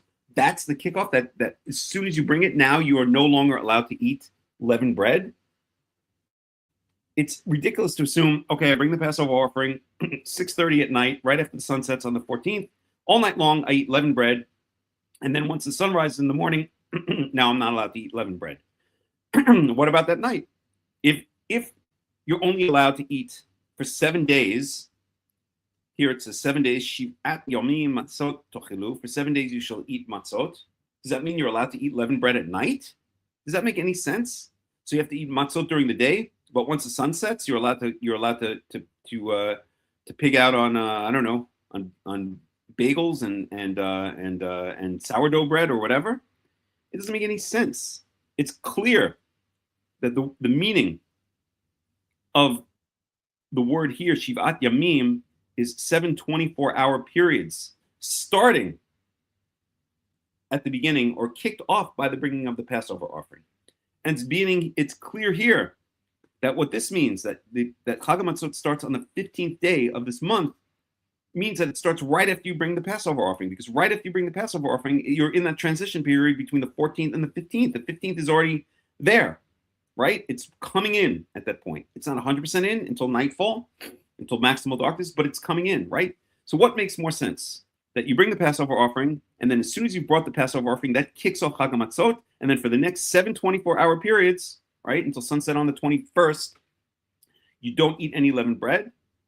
Does that make more sense? Or does it make more sense, this ridiculous idea, you bring the Passover offering, all night long you can eat leavened bread, the sun rises, you have to stop, put away your leavened bread, you have to eat matzot until the sun sets, and then once again at night you can eat leavened bread. It contradicts even the idea of, as it says back in Exodus, of taking away all of the leavened bread out of your house, all of the seor, all of the yeast, the leavening agents out of your house. If you're taking them all out of your house, if it's an explicit commandment to take them out of your house and to that they should not be seen, right? And we can even check those verses if you want. Then all of a sudden you're telling me during the nights you can eat leavened bread. It's almost like Ramadan, where they fast during the day and at night they feast, right? But it doesn't make any sense here. It doesn't make any sense in this context whatsoever. Okay, we can look at those. I don't think it's necessary to look at the verses, but there are verses that say that no leavened bread. No leavening agent should be seen within your borders, and that you should remove all of the chametz from your house. All of the leavened bread from your house. So if you removed it from your house, then how does this make any sense? Or how does it make any sense that when it says 7 days you shall eat unleavened bread, it means only when the sun is out. And when the sun sets, now all of a sudden, unleavened bread. And when the sun sets, now all of a sudden you can eat unleavened bread. It's ridiculous. It's nonsensical. The only logical explanation here is that the word yamim, the word days, in all of these cases here, okay, okay, on the 15th 24-hour period of the month, starting right after you brought the Passover offering, which is clearly linked in time, which is clearly set in time, fixed in time, as after sunset on the 14th, when the sun sets on the 14th 24-hour period of the month, okay, that's when you bring the Passover offering, and immediately at that point, once you bring the Passover offering, it would not make any sense that at any time after that, for the next 7 24-hour periods, that you should be allowed to eat leavened bread. Therefore, this idea that the holiday starts in the morning just falls flat on its face. It's ridiculous. So the only plausible reading for the words yom, the word day, the word yom here means day, the word yamim here means days, is, I'll translate it as it should be translated, B'chamisha asar yom, on the 15th 24-hour period of this month, of the first month, Chag HaMatzot is the festival of unleavened bread li Yahweh, to Yahweh. Shivat Yamim, for 7 24-hour periods, matzot tochelu, you shall eat only unleavened bread. There is no other logical explanation, okay? Any questions, any comments? All day sunset to sunset, the 14th to eat the Pesach, sunset the start of the 15th starts feast. Correct. Okay? Is not the demarcation, Rick Johnson says, is not the demarcation of days the time the sun has set, an exact time or minute. No, it's not. That's the thing.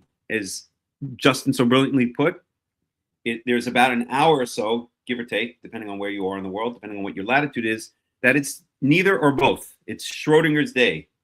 It's not the 14th, it's not the 15th, but when you, it's just, it really is such a brilliant analogy, because when you try to pinpoint it with a law or a statement in the Torah, then it has to be pinpointed as either the 14th or the 15th. Just like in quantum physics, when you're not pinpointing it, then you just have the probability waves, and you're going to get a wave pattern behind the double slit.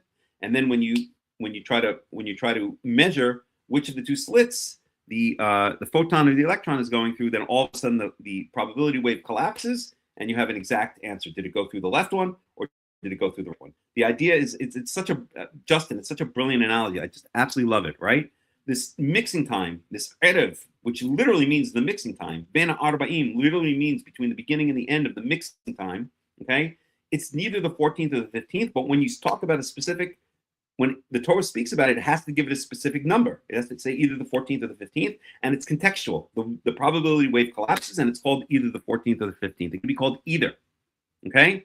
It's called both, really, in these verses here, right? It's called the 14th, Ben Arba'im. It's called the 14th in the mixing time when speaking about the Passover offering, and it's called the 15th when speaking about Chag HaMatzot, but it's speaking about that same period, speaking about that same time, okay?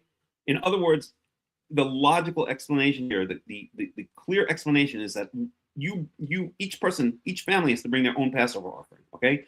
Once they bring the Passover offering, now, at that point, they're no longer allowed to eat leavened bread for 7 24-hour periods, for 7 days. I can't even use the word day anymore because it's so corrupted by these people who think that it means can only mean from the time the sun rises until the sun sets. Okay, I hope that makes sense. My wife made unleavened bread for me, and I only ate that. Does that mean I cannot eat pickle? You can eat pickle. Oh, that's some. Oh, Tsuri. Hey, oh my God, I'm so happy to see you. I'm so glad you got the message. Tsuri. No, the Egyptian Karaites believe that you cannot eat. I'm not going to delve into this right now. I do have a video on Karaite Insights from a number of years ago where I speak about this in detail. You absolutely can eat anything fermented. The only thing you cannot eat is leavened bread. Leavened bread. I'll say it again and again and again. For those 7 24-hour periods, those 7 days, you cannot eat leavened bread. You can eat anything that's been fermented. You can drink wine. You can eat cheese, which has been fermented, yogurt, kimchi, sauerkraut, anything that's been fermented. Exactly. It's not that it's a different type of. I mean, I guess every type of fermentation is a little bit different.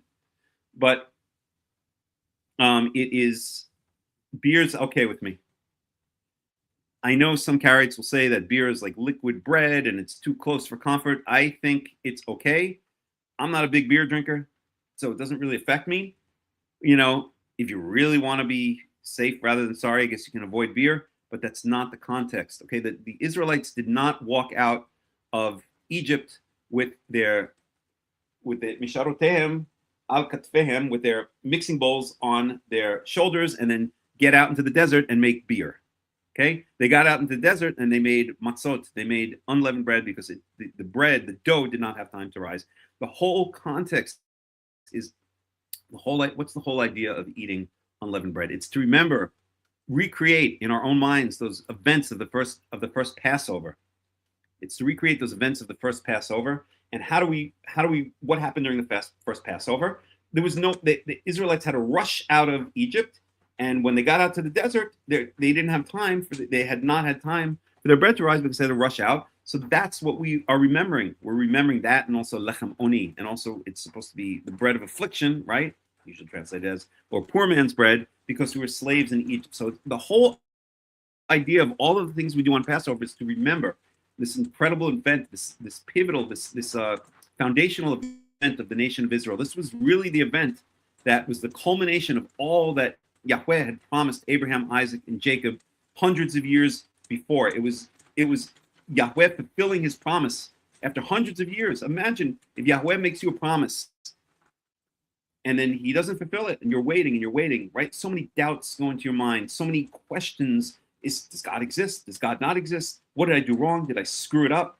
Did God was gonna promise me something and now it's not coming true? Is it my fault? Is he mad at me? Is he angry at me? Is he really maybe he doesn't exist? Maybe he's really an evil God, and the whole world is evil, and we're all going to hell. And right, all these thoughts.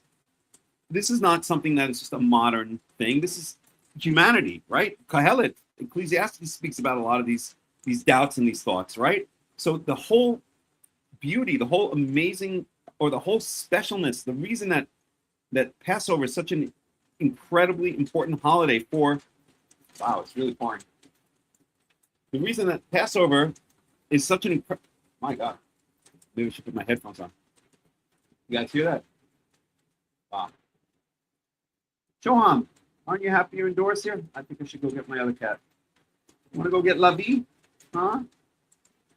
All right. I'll try to do it without the. Okay. The whole reason that Passover is such an incredible holiday and it's such a foundational holiday is because it's, again, this fulfillment of promises that Yahweh made, which were so unlikely, which were so, I won't say unexpected, unlikely, and so easy to doubt in the minds of the Israelites over generation after generation after generation, as they were thrown out of the land, as they had to leave the land of Israel. Jacob had to leave the land of Israel, as they had to go down to Egypt, as they became slaves in Egypt, as they suffered. Where's God? All of these thoughts are going through their mind collectively and individually, and then all of a sudden God comes. He says, now is the time. Okay, you're suffering. The days of your suffering are over, and now it's my time to save you. We all know this in our lives. Every single one of us know this in our lives. Every single one of us here, I know anyone who turns to Karaism has undergone great suffering in their lives, in one way or another. Great suffering. And we all wonder, when is the days of our suffering over? And when is Yahweh going to come and fulfill the promises that we hope and we believe that he has made to us and will make to us? And then when that day comes, it's like, that sigh of relief. That's what it was for the entire nation of Israel. I mean, hundreds of years of being exiled from their land, of suffering, of being oppressed by a foreign nation, of being far away from who they were and what they were. And it was all for a reason, right? Egypt is called Tzura Barzel. I'm sorry, Quota Barzel. It's called the iron smelting pot, right? Just as iron is refined when it's smelted. I know nothing about iron making, but I know that iron is refined when it's smelted, right? It's purified. So all our suffering, all our pain and our suffering is something that it purifies us. It makes us into a better person. And when we've been made into that new version of ourselves, Melech version 3.0, Suriel version 4.0, Tony version 3.8, whatever. When we've been made into that new version of ourselves, right, we're a different person than we were before. And we realize that all the pain and suffering that we had to endure was for a reason, and then we can get the reward, right? Hopefully. I'm not at the point yet. I'm still going through the pain and suffering point for a lot of it, at any rate, but that's okay. But we need to know that it's all for a reason. One of the most brilliant thinkers of all times is Viktor Frankl, who wrote Man's Search for Meaning. And if you guys don't know him, you should. And he was in, I believe it was Auschwitz. He was in one of the concentration camps, and he saw people around him dying left and right on a daily basis in the concentration camps. And he said the one thing that kept him alive was to ascribe meaning, to try to find the meaning in what was happening to him, to believe that there was a reason, not a reason, that's too simplistic, that there was a meaning to all of this, that we're not just plants or even animals who can't, I love animals, right? Right, Shoham? Right? Can't you testify that I love you, sweetie? Little boy? But they can't find the meaning in what happens to them. Things just happen to them, right? They're just always right in the now. They don't try to think out, why did this happen to me? What's going to happen? What does this all mean, right? We as human beings, the thing that makes us different from the animals, one of the things that makes us different from the animals is that we can try to search out and ascribe meaning to the things that happen to us, whether they're good things, bad things, very difficult things, life-changing things, cancer, divorce, death of a loved one, loss of a limb, who knows what it is, right? Cats don't care. I had many years ago a dog that when he was a little puppy lost one of his legs. He couldn't care less. He didn't think about it. He didn't sit around at night and say, "Whoa, woe is me? Why did God take away one of my legs?" And write poetry about it and become like a songwriter or something like that. No, just live his life. But we as human beings, one of the things that makes us different as human beings is to search out and ascribe meaning to things. Okay, and so this is so key in the story of Passover, because for hundreds and hundreds and hundreds of years, the Israelites didn't know what was happening to them, why it was happening to them. They could maybe guess, is Yahweh really going to come and fulfill this promise he gave to Abraham? We don't even remember Abraham barely. He's our great-great-great-grandfather. We've been here, we're slaves, we're overworked, we're being beaten. And then when Yahweh comes along and does this incredible thing, right? It's more than a miracle. It's salvation. It's like everything now makes sense. Everything now is seen retroactively to have been for a reason, right? It wasn't, as they say in Hebrew, stam. It wasn't meaningless. It wasn't for no reason. It was for a reason. Okay? All right, let's get back to what we were saying in Leviticus 23. Okay, so we're on verse 7. Excuse me, on verse 7 now. So Bayom Harishon Mikra Kodesh. So on the first day, talking about the 7 days of the festival of unleavened bread, Chag HaMatzot. On the first day is a holy convocation. In other words, all of Israel is called together, right, in Jerusalem, or what later turned out to be Jerusalem. But all of the nation comes together. All of the males specifically are required to. Yelechem, okay, shall be for you. Kol malechet avodah lo ta'asu. You shall not do any work. Like a Shabbat, except Melechet Avodah, I won't get into it right now, is less stringent than Milacha.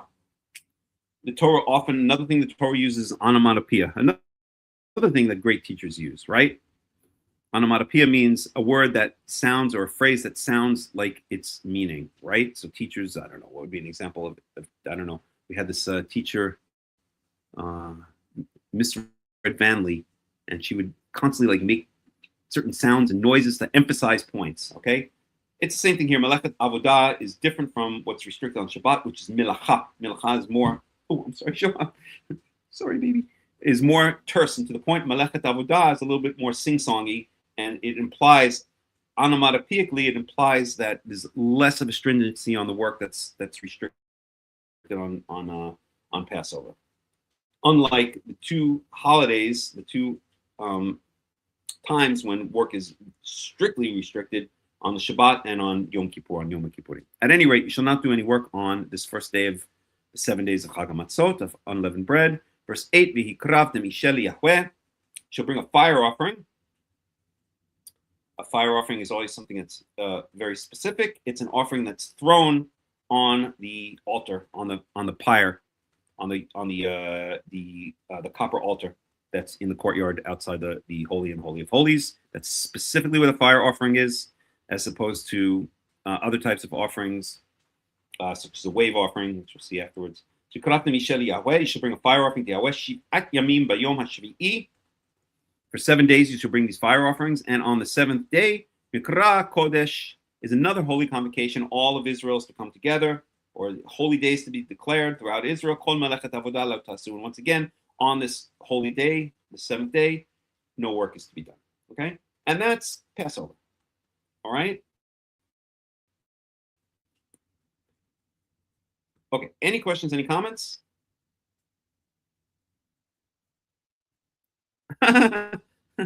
Sorry. Petka, huh?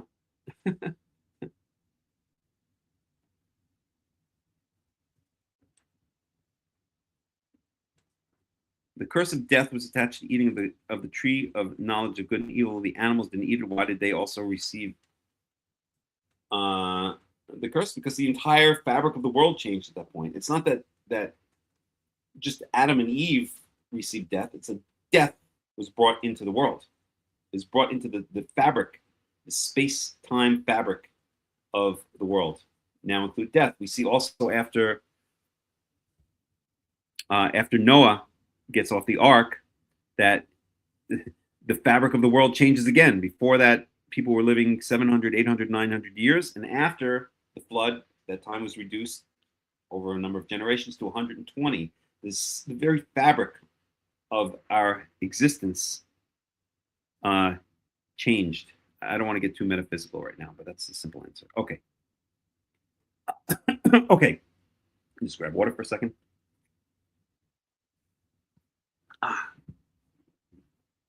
Excuse me.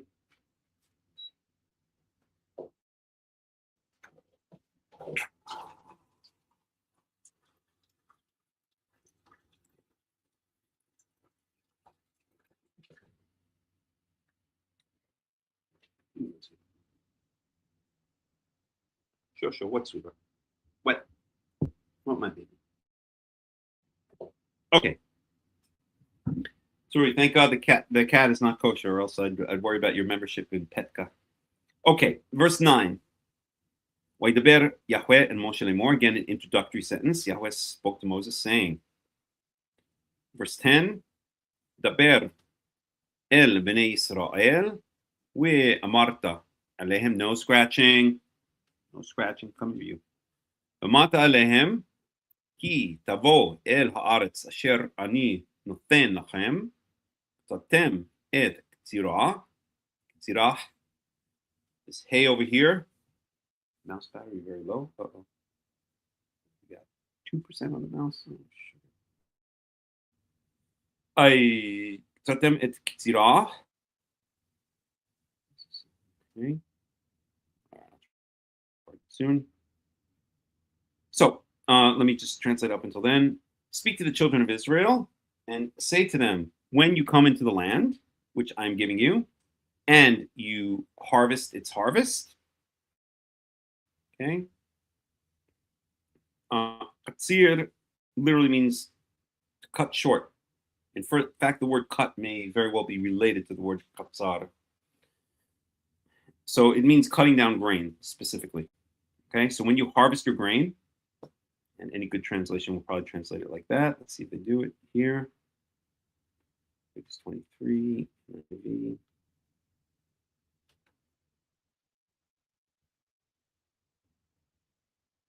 Reap its harvest. Okay, could be worse, I guess. All right, let me bring up my boy. Haven't looked at him in a while.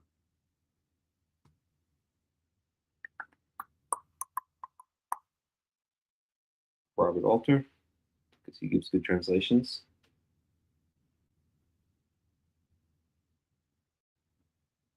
Give me a second here to bring this up.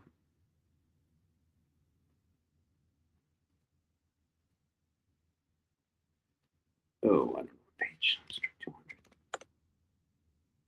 Whoa, not even close. Let's try 400.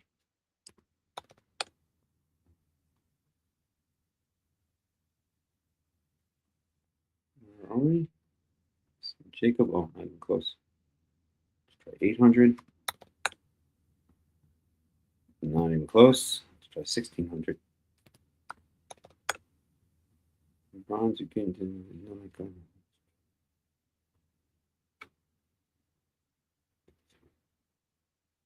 This is already Deuteronomy, so let's go to 1200. No, it's 1000, I guess. Adulterous. 1 second, please. Separate priests and found something no dead person. Getting close.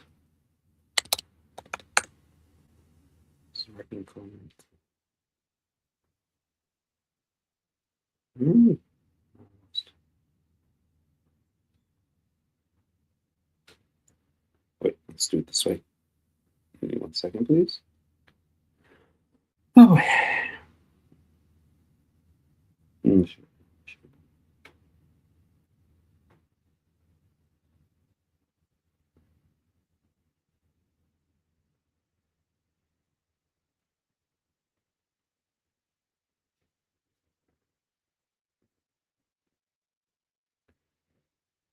okay, so it's the numbers.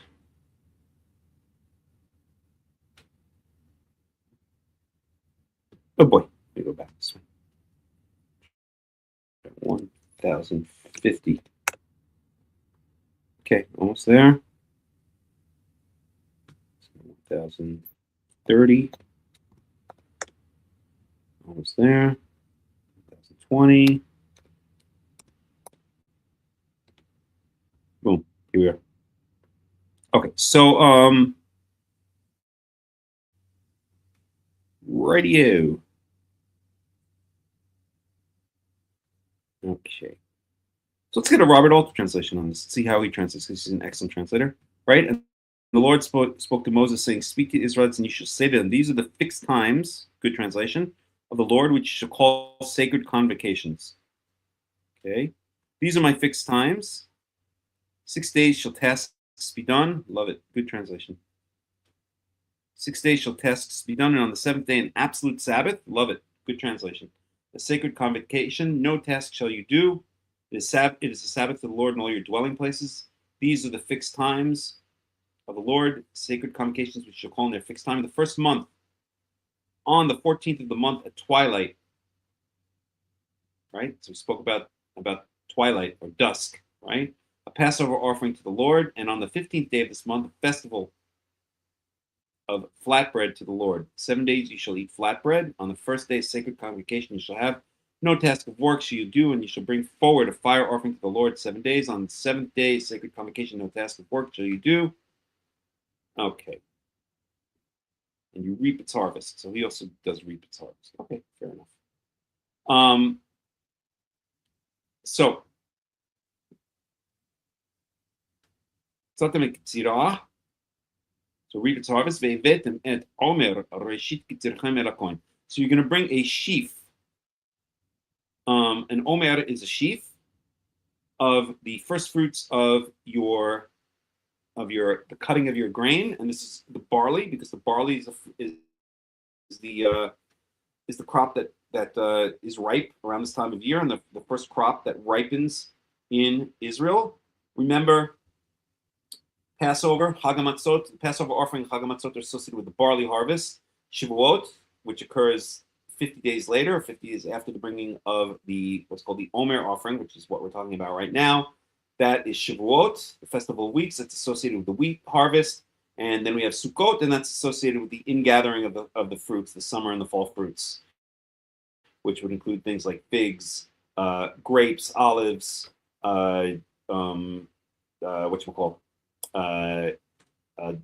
dates, pomegranates, and I'm probably missing one or two, but you get the idea. Okay, so those are the three harvest holidays. Passover is in addition to being a commemoration of the Exodus from Egypt, is a harvest holiday. It's a first fruits holiday. It's a harvest holiday for that first crop that's ready, the barley harvest, which is ready early in the spring.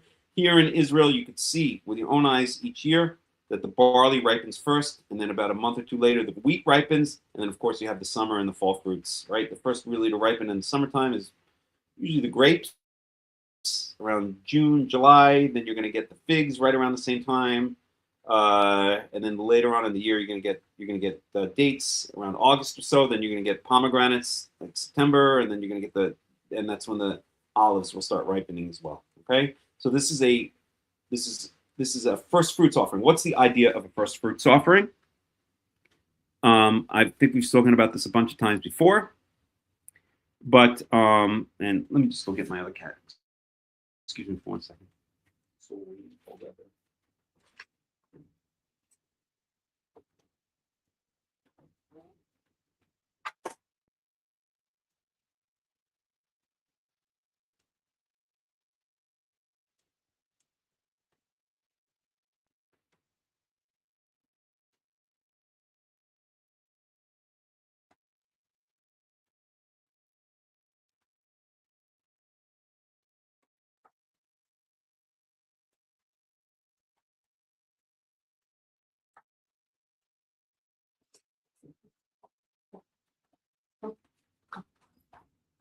Come, sit right here.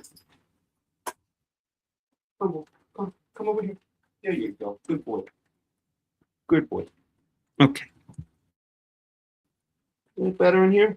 Nice and warm? Good boy. Shoham, that is an electrical wire leading from the plug to my computer, and it is not a toy. So please stop playing with it. Thank you. Okay.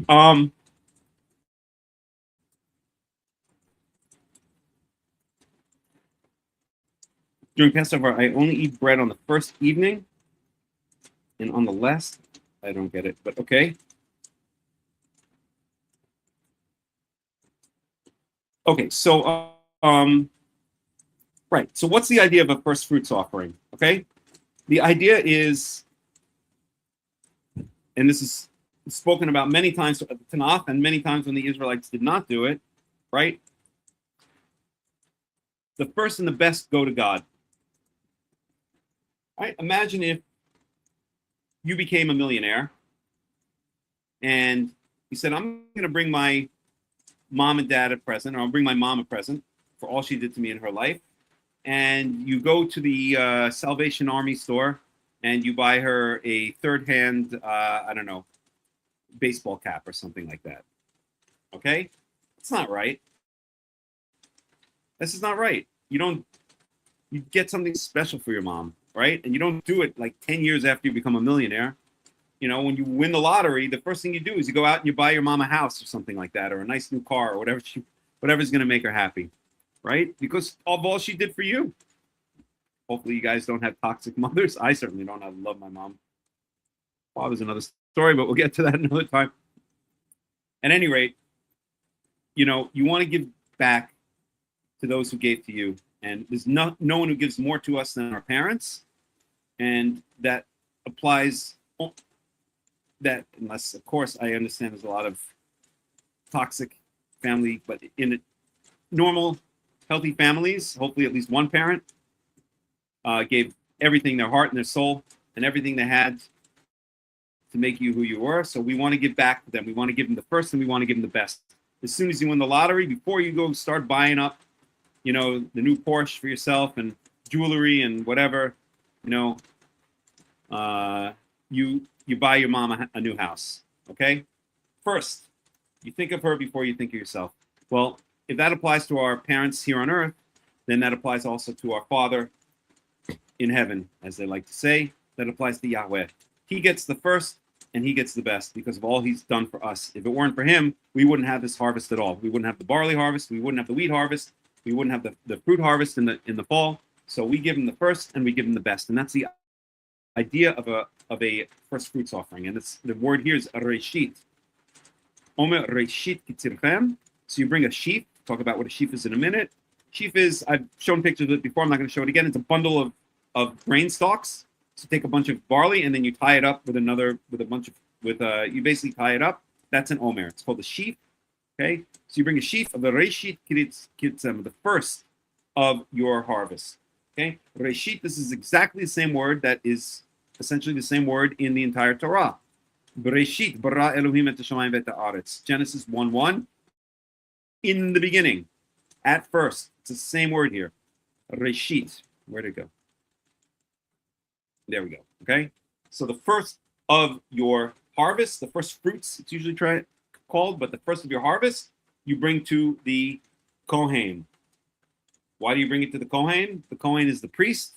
The priest is who sits in the tabernacle / temple. When I say the temple, it includes really the tabernacle, but I'll just say the temple, okay? Because the Kohen is the representative of God, okay? What does God want with your barley? He's not going to eat it.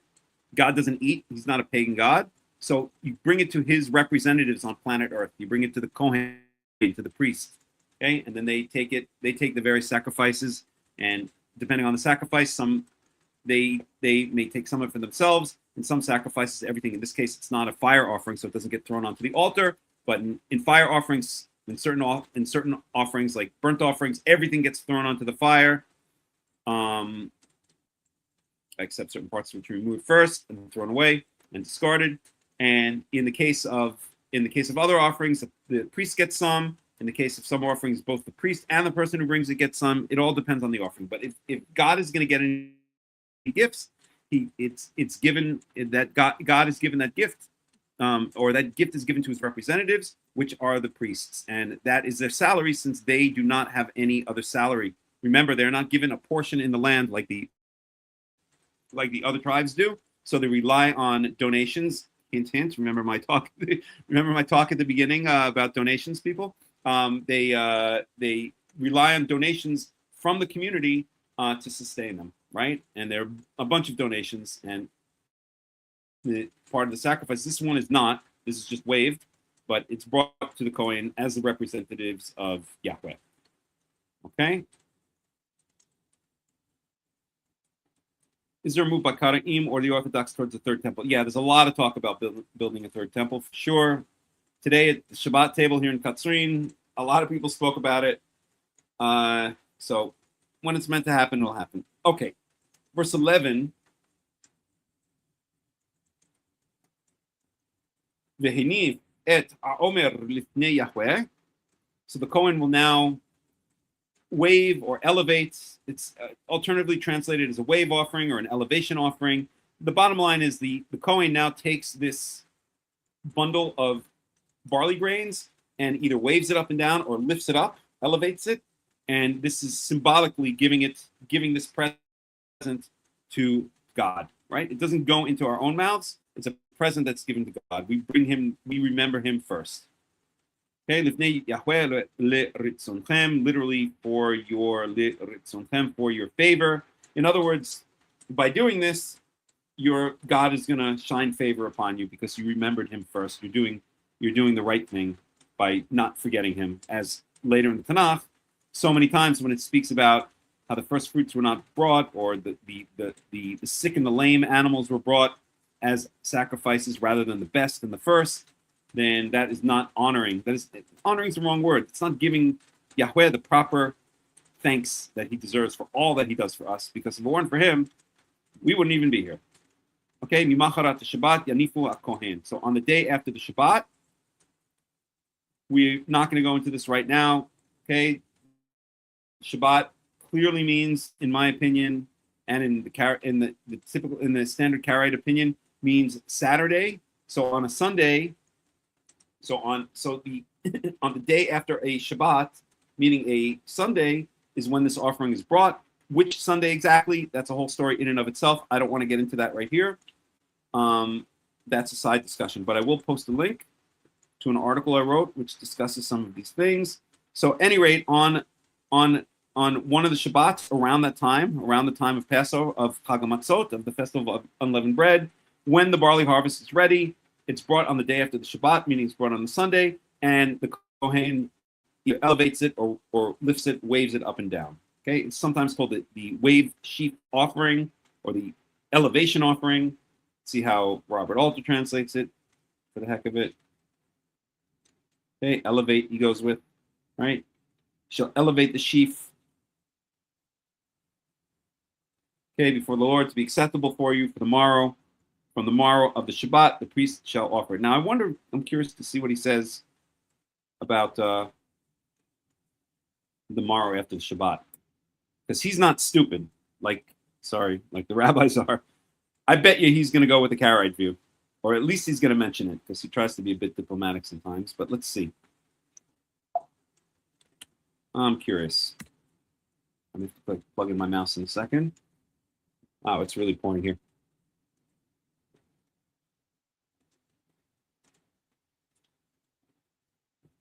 What do we got on the percentage? 2%. All right, okay for now. Okay, so this is page 1016.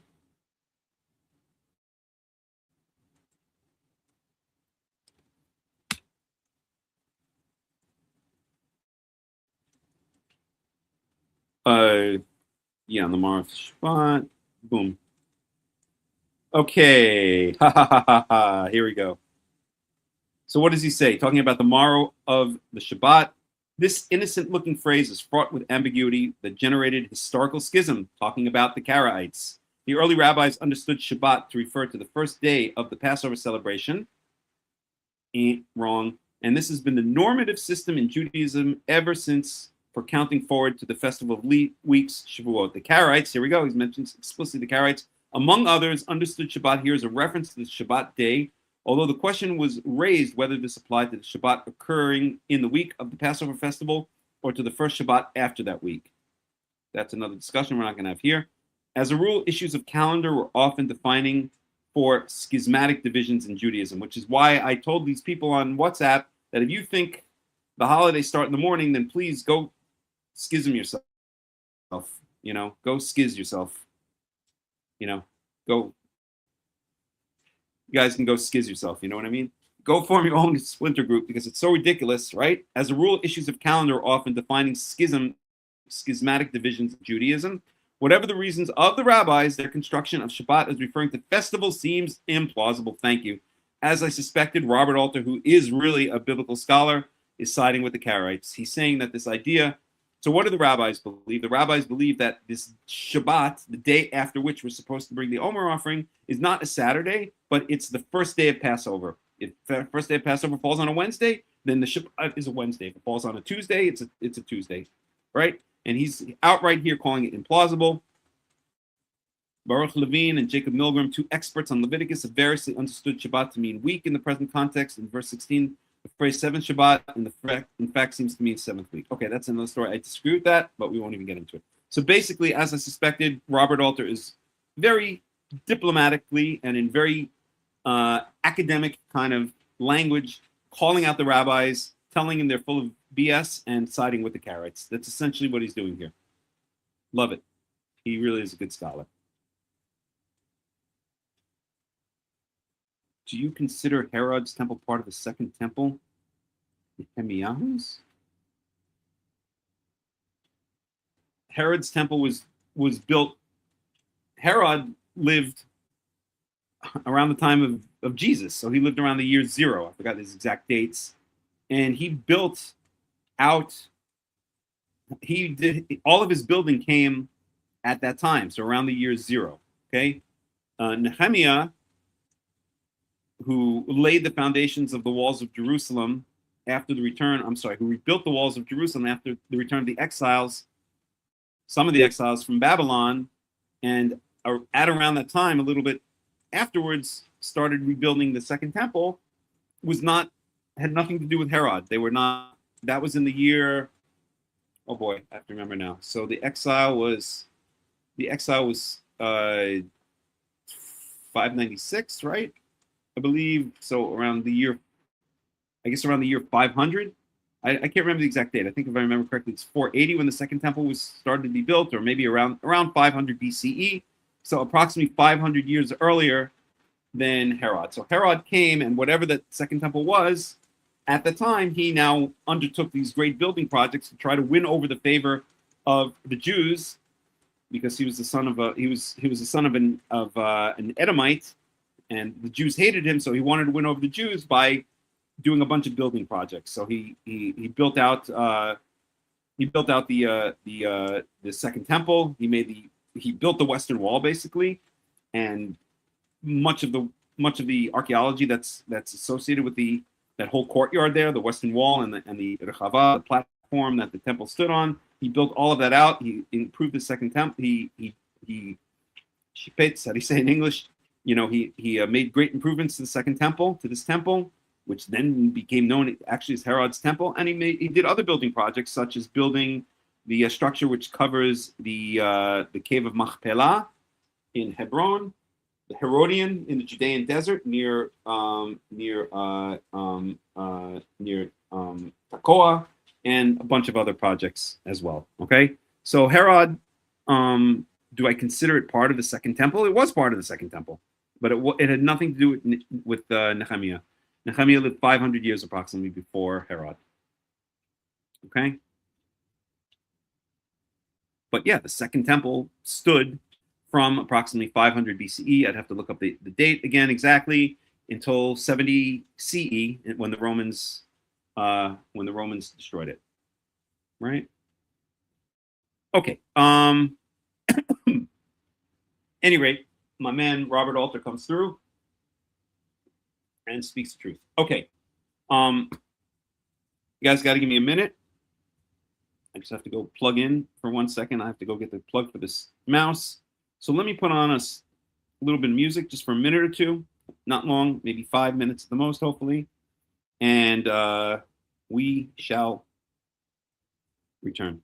So wouldn't Herod's temple be the third temple? No, because that second temple was never destroyed until after Herod, right? Herod lived again around the year 0 in the Common Count, in the Common Era, and Okay, well, all right, fine. So call it the third temple, and then we'll rebuild the fourth temple. It's just a matter of semantics, Rick Johnson. It's known as being part of the second temple because that temple was not destroyed until the Romans destroyed it in 70 CE. Okay, all right. I'm going to put on music just for a couple of minutes here, and I shall return.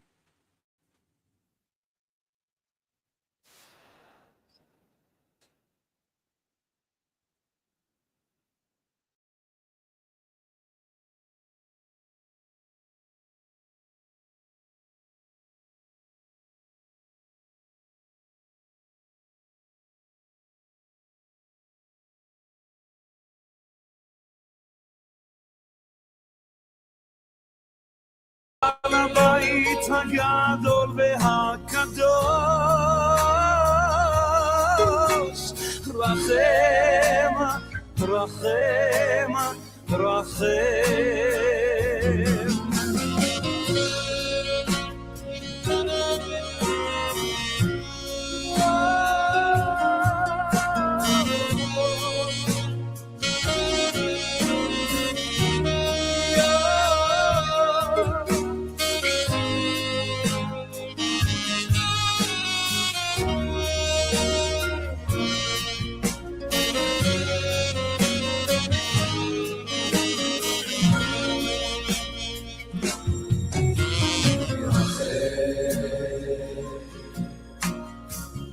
רחם בו השם אלוקינו רחם על ישראל עמך רחם ועל ירושלים עירך רחם רחם רחם רחם נא השם אלוקינו רחם על ישראל עמך רחם ועל ירושלים עירך רחם רחם רחם ציון משכן כבוי נכו ציון משכן כבוי נכו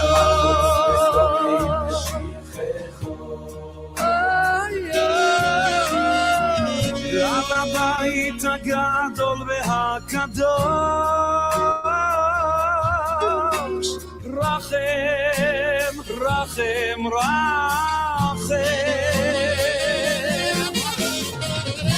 על ציון משכן כבוי נכו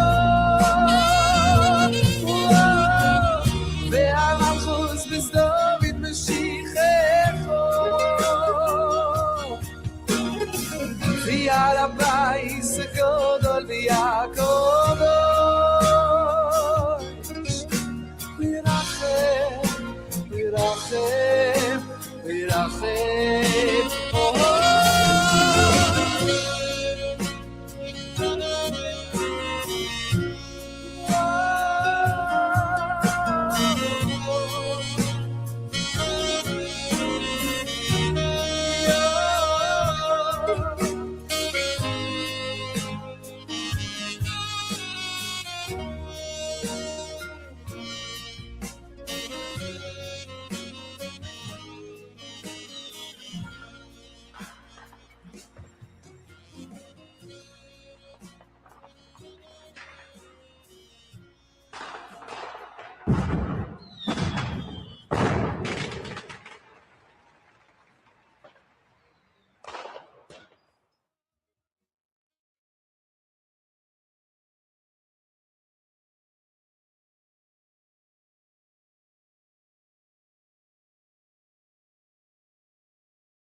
soledad en esta alborada nueva. La orillita de la ciudad duerme la primavera.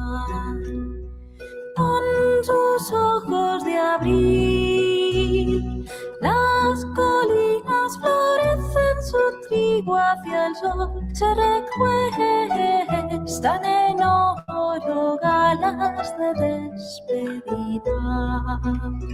Dime, Alina, qué mala estampa hierve en tu sangre hebrea. De la alcama sales cantando con un puño de arena. Anda sin mirar atrás, no habrá nadie que prenda la lumbre en tu hogar. Sigue el signo de azar de la luna sefardita.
¿Dónde están las llaves de España? ¿Quién abrirá sus puertas? ¿Dónde guarda un pueblo sin alma todas sus horas muertas? Vienen de dos en dos las carretas llorando su herida de amor, a perderse en los ojos de la luna sefardita.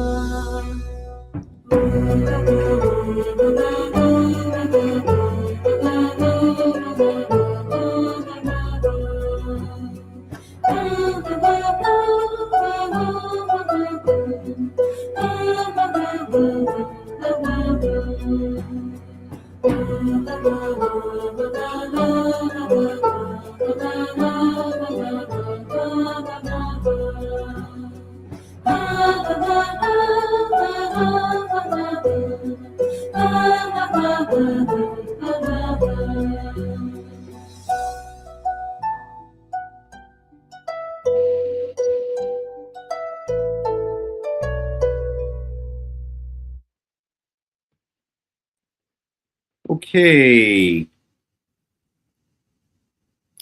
So we're back. It's almost 7 o'clock here in Israel, so we're going to start wrapping up pretty soon, and we'll continue with the help of Yahweh. We'll continue again next week. Is there anyone that has questions or comments at this point?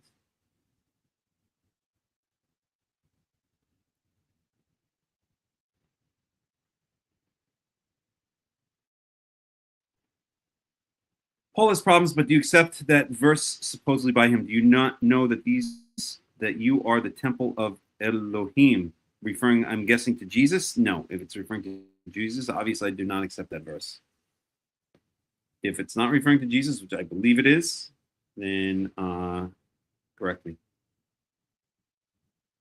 So just to point out, I'm sure you know this already, Rick Johnson, but we are not Christians here. Not in any way, shape, or form.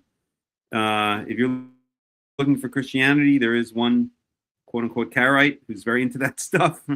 His name shall not be mentioned here, but you can go search him out. But no, we have nothing here to do with Christianity. Although sometimes I will quote the New Testament, just as I'll quote the Quran sometimes, and other sources. But no, we have absolutely nothing to do with Christianity here. Okay, let's see. Here, I'll get rid of this. Present or invite. Boom.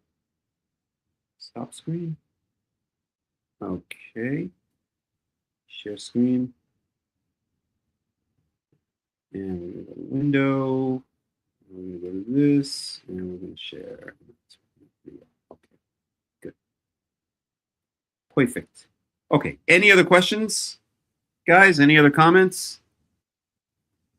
So we'll do another couple of verses and then we'll end it for the day. It's been a nice study, I think. So let's see. Yeah, so we're talking about the what's called the Omer offering or the wave sheaf offering. Then verse 12. Wa asitem bayom hanivchem et Omer keves tamim.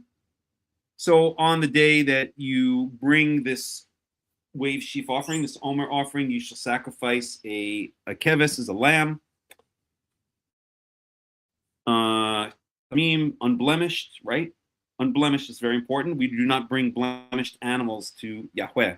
Now, I told you I had a dog many years ago who was missing a leg. Okay, that doesn't mean that I didn't love that dog. I love it. He was the cutest thing in the world. He was the cutest little thing in the world. God, what a sweetheart he was. So just such a good kind of disposition. But if he were an animal, you could still love him as an animal, but you don't bring a blemished animal as a sacrifice, because then you're not bringing the best to Yahweh. You're bringing the worst, the lame and the sick, as is spoken about in Yecheskel. I'd have to look it up again. Probably a number of different places. Okay, so you're bringing an unblemished animal as a sacrifice. In this case, it's a lamb. Ben shnato, a 1-year-old, a yearling. The olah Yahweh, and olah is a fully burnt offering, a holy burnt offering, not holy, WHOLLY, a fully burnt offering, meaning the entire animal is thrown onto the pyre, onto the altar, and burnt. No part of it is given to the Kohen, no part of it is eaten by the person who brings it. Okay? Verse 13. Minchato, and the grain offering that goes along with it. Shnei esronim solet blula bashemen. So 2 tenths, and that's tenths of an ephah.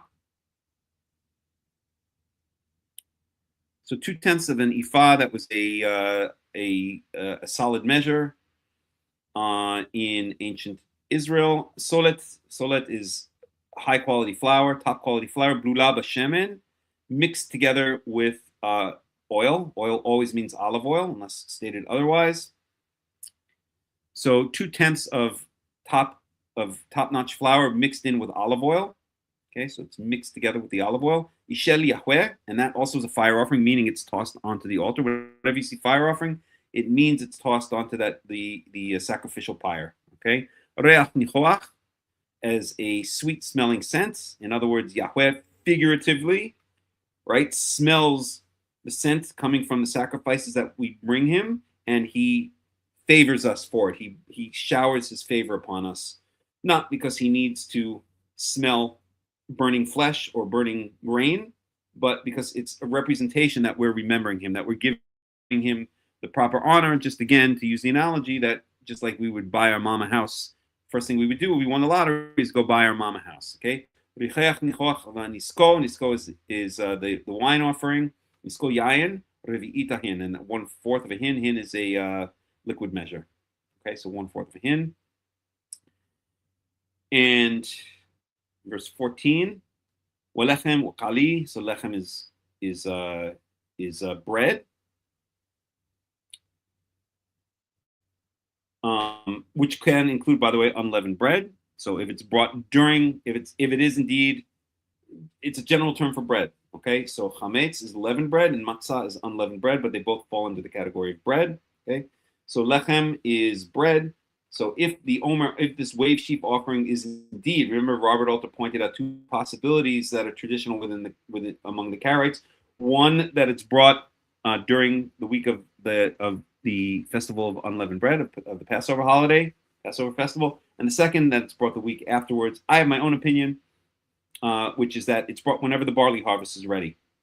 When the first fruits are ready to be brought, that's when you bring it, and that's when you start your count, because 50 days later, whenever the barley harvest happens to be ready that week, then, or at that time, then 50 days later, 7 weeks later, then the wheat harvest is going to be ready. That's just the way nature works here in Israel.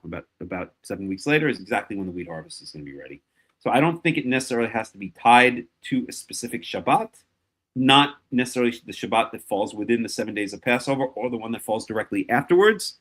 But naturally, it's going to occur around that time, because that's in that first month. Well, it's the month of the Aviv, right? Aviv means the almost ripe barley, so the barley is going to be ripe soon afterwards. It's going to be ripe within a couple of weeks, so just naturally, it's going to fall right around that time. So that's why the first fruits of the barley harvest, this wave sheaf offering, is associated with the Passover holiday. So naturally, it's just the way nature in Israel works, and not even nature in Israel. It's the way the Torah tells us that we have to that this holiday is celebrated in the month of the Aviv, which means the almost ripe barley, to put it in simple terms. Okay. So before this Omer offering is brought, and this is very important, lechem v'kali v'karmel lo tochelu. So lechem is bread, either leavened or unleavened. Kali is roasted grains. So it's like popcorn of ancient times, although I don't know if it popped. They would take barley grains or wheat grains, and they would roast them and then eat them like a snack, almost like puffed wheat or something like that. Very interesting. I think I've mentioned this before. Does anybody know what the chemical formula for potassium is? The chemical symbol on the chart of the elements, the periodic table. What is the symbol for potassium? Anybody? If you get it right, you get a free World Alliance of Qara'im t-shirt. No, I'm joking. I don't have World Alliance of Qara'im t-shirts. Although, maybe it's not a bad idea. Anybody? What is the chemical symbol for potassium?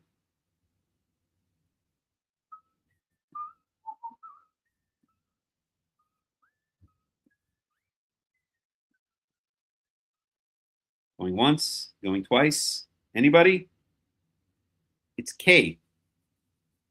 Why is it K? It's related to this word, kali, roasted grains. Oops, I just hit this button by mistake. Okay, or roasted stuff. Okay, kali, K, potassium. Potassium comes from the word potash or potash. What is potash? Potash is when you roasted something. It's the ash that formed after you roasted it. Not meat, some kind of organic material. What remained was potash or potash, and that was known to be very high. That was known to be a natural fertilizer. It's still used to this day as a natural fertilizer, and it was very high in potassium. Anyone who plants knows that one of the basic ingredients of fertilizer is potassium, right? There's nitrogen, NK, and potassium, and I can't remember what the third is. Carbon, right? I believe. So potassium was one of the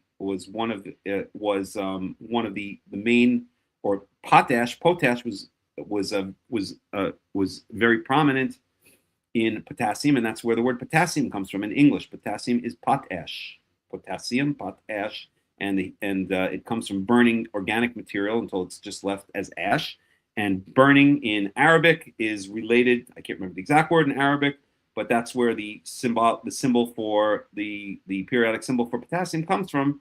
It comes from the word that's related to kali. So maybe it's like a kala or something like that. I don't remember. I'd have to look it up. but the reason, or the periodic table symbol for potassium being K is related to this word kali. Okay, so that you can always remember that word by remembering the periodic table symbol for potassium. Okay.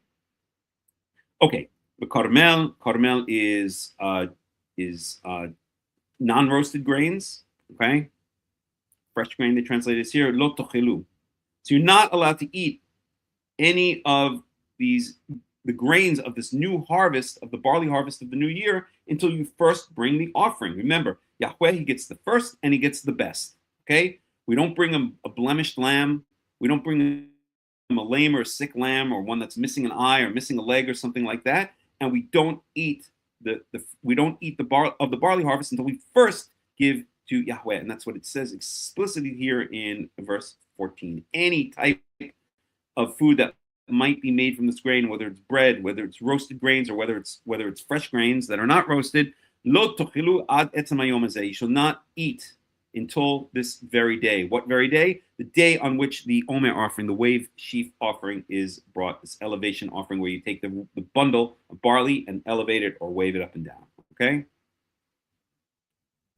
Ad aviachem et korban Elohechem, until you bring the sacrifice, the offering to your God, or the offering of your God. Okay, and that's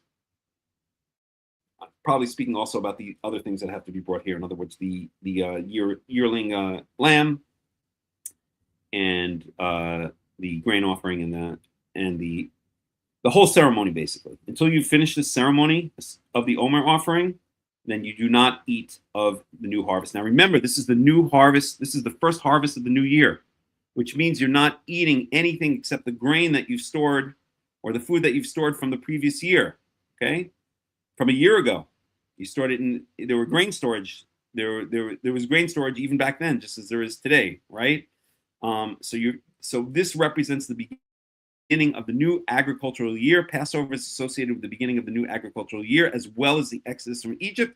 And we do not eat any of the produce of this new agricultural year, whether it's grain, fruits, or anything else, until we first give an offering to Yahweh, until we first say thank you to Yahweh for bringing us this harvest in the first place. Okay, that's the way it works. That's the idea of the first fruits offering. Yahweh gets the best; he gets the first. Okay. So it is an eternal statute throughout all of your generations and in all of your settlements and all of your habitations. Okay, and that brings us to the Feast of the Pentecost. That brings us to Shavuot, the Festival of Weeks, and I think we will pick it up there. Okay, there's so many other proofs. There's so many other proofs that I'm going to show you when we get to Yom Kippurim, which we'll get to maybe next week. I'll show you what I think is an absolutely explicit proof that that all of the holidays start at night and end the following night, and do not start during in the morning. Okay, we've already shown, just to recap, right? We know a good teacher says what he's going to say, then says it, and then says what he said. So what did we talk about today? Okay, we spoke about a number of different things. Let's recap. So the main thing we spoke about is the absolutely nonsensical, the non sequitur that follows if we assume that Passover starts on the 15th day, meaning the 15th in the morning, once the sun rises. If that were the case, which it's not, of course, then we have a ridiculous situation whereby the 14th at night, Ben Arba'im, Schrodinger's day, Schrodinger's 14th to 15th, right? The 14th at night, once the sun sets on the 14th, we bring the Passover offering, and then all night long we could, party with leavened bread, even though it says explicitly that all of the leavened bread and all of the yeast should be removed from our houses or should not be seen. But at any rate, according to this flawed theory that the holiday starts in the morning, so all night long you can eat leavened bread even after you brought the Passover offering, and then the sun rises and then suddenly you can't eat leavened bread. Then the sun sets and you can't eat leavened bread, but you've already removed all the leavened bread from all of your borders, out of your house. You've hidden it, you've destroyed it, and now at night it doesn't even exist. So the first night you're going to eat it again? No, you can't eat it again. So it's just ridiculous. Okay, but that second part is even secondary. The most ridiculous part is to assume that once you bring the Passover offering, which kicks off, it's the kickoff for the 7-day festival of unleavened bread, that you have now a whole night to eat leavened bread before you have to start eating unleavened bread only in the morning. It's nonsensical, right? The Passover offering is the kickoff of the celebration of our exodus from Egypt. It's the kickoff of the 7-day period in which we commemorate what happened to us as we were rushing out of Egypt, and we did not have time to allow the bread to leaven, so we couldn't make leavened bread. We had to make unleavened bread once we got onto the desert, and also to remember the oppression that we had in Egypt. It's called Tanach-only, the bread of affliction. Okay, so to remember this, we eat for 7 days this unleavened bread. So it doesn't make sense that you bring the Passover offering that kicks it off, and then you have a period which you can still eat your leavened bread, and then once the sun comes up in the morning, now you can't eat your leavened bread. Okay, many other proofs, many other proofs, but that's just one. Okay, so that's one thing we spoke about. We spoke about the idea that you really have to be a baki, to use the Aramaic term, an expert in the Torah. You have to understand how the Torah is communicating. Just like if you meet a new friend, you're not going to understand his style of communication until you've known him for months, years, decades, right? Then you can already practically read his or her mind. It's the same thing here. You can't just come along and take the Torah in a simplistic way, because if you did, then you would say that that the Shabbat is one of the Moedim. It's one of the festivals. It's not one of the festivals. Again, we said that the Torah works by making an introductory statement, which says it's going to talk about the festivals. Then it hyperlinks over to something that's related, which is the Shabbat. Why is the Shabbat related? Because it's on a cycle, just as the yearly festivals are on a yearly cycle. So the Shabbat is on a weekly cycle, so it's related. It's not a festival. It's not a moed. It's not one of the appointed times, but it's related. So the Torah does a hyperlink over to Shabbat. Remember the Shabbat, brings in the Shabbat a little bit, and then goes really into the beef here by reintroducing these are actually the appointed times, the holy convocations which you should declare in their appointed times, and then it goes into the holidays, meaning Passover offering, not a holiday, but an event which kicks off the festival of unleavened bread. 50 days later, the Omer offering, then 50 days later Shavuot, and then later on it's going to go into Yom Teruah, what the rabbis call Rosh Hashanah, Yom Kippurim, and then Sukkot, finished by what the rabbis call Shmini Atzeret, which is commonly known as Shmini Atzeret. Okay, those are the Moedim. Those are the appointed times. They're yearly festivals. Okay, and the Shabbat is brought as a related concept, but it is not a festival. But if you did a simplistic reading of the Torah, it says these are the festivals, and it starts with the Shabbat. You're going to say the Shabbat is a Moed, and I've heard many people say that. And if they tell me something like that, I understand that they really have not had a long-term, decades-long relationship with the Torah, just as if you have a new friend, you're not going to understand his mode of communication. They do not yet understand the mode of communication of the Torah, to be 100% honest. And that's why, although everyone is, that's the basic Karaite motto, search well in the scriptures and do not rely on anyone's opinion. Nonetheless, although you should not rely on the opinion of a Chacham as if he's flawless, I'm certainly not flawless. I can guarantee you that. Far from it. But, I haven't been doing this for years and decades and learned absolutely nothing. So at least start with the Chacham's opinion and then see if it makes sense. Okay? Don't just read at face value and assume that you're understanding the mode of communication of the Torah, which has its own very specific way of communicating. Okay, so that's number 2, and then number 3, we spoke about the Passover offering, and we spoke about I just mentioned the Passover offering. We spoke about the Omer offering, and we spoke about how this is the kickoff of the harvest season in Israel, starting with the barley harvest, which usually occurs in around Aprilish kind of thing, and how we always bring the first and the best to our parents, and just as we would always bring the first and the best to our parents. If we won the lottery, the first thing we're going to do is buy our mom a house or a nice car. We're not going to go out and go hire a yacht and get some hookers in Mexico or something. I'm sorry, I should say that. But whatever, the first thing we do is buy our mom a house, and then and then afterwards we spend on and then afterwards we can spend on ourselves. It's the same thing with our Father in heaven. Yahweh is our Father. He gives us everything. He gives us life. He gives us our sustenance. He gives us our blessing. He gives us our bracha. And so when we have something that comes from that, the first thing we do is we give it to Yahweh, and then afterwards we can look after ourselves. And this is stated explicitly in these verses here, that we are not allowed to eat of the New Year's harvest. New Year meaning in the springtime. That's when the New Year starts, Exodus 35:3.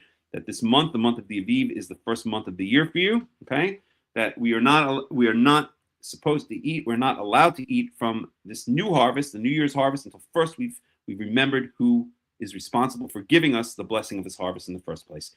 First fruit offering. Yahweh gets the first. He gets the best. Okay, and that kind of sums up everything we spoke about. I remind you regarding the World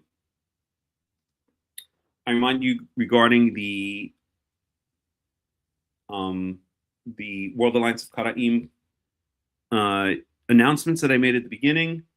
Number one, come all. We are establishing a live, face-to-face, actual community here in the land of Israel, in Katzrin, in the Golan Heights. It's a wonderful, welcoming place. I want people who are serious about Karaism to be part of this community. It's wonderful to have an online community, but it's not enough. Okay, people cannot live their lives through a microphone and through a camera. They have to live their lives. We are social creatures. We need to live our lives in proximity to one another. And if we have the same ideology and we have the similar goals, I won't say the same because nobody's the same. We have similar ideology and we have similar goals, and we know how important this is for the future of the nation of Israel, for our own personal futures, and for the future of the world.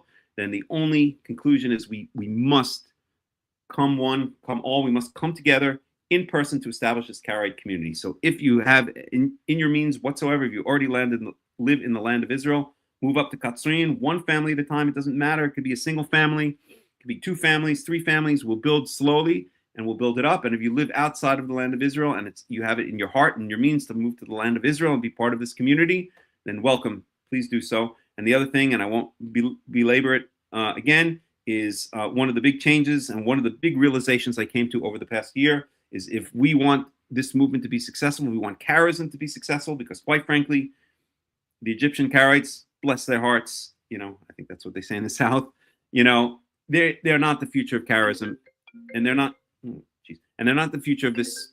No, this cannot be happening now. Nobody's going to call me. Hold on a second. Let me just quit WhatsApp.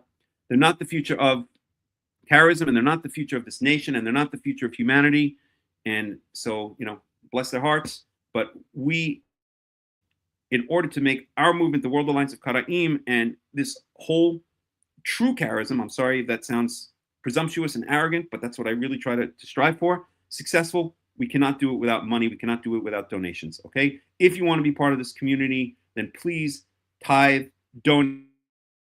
We need to have a real life presence, because without it, we're not going to get anywhere. We're just going to be a couple of people sitting on the internet once a week, chatting and BSing for a couple of hours. Not that we're exactly BSing, but please, I'm asking everybody, if you're a serious part of this community, tithe. Okay, that's standard in communities, 10% of the salary if you can. If you're rich or know somebody rich, hey, give whatever you can, give more. We really need funding at this point. This is not for me to go out and buy yachts and cars. I am going to buy some good coffee with it. I already told you that, okay?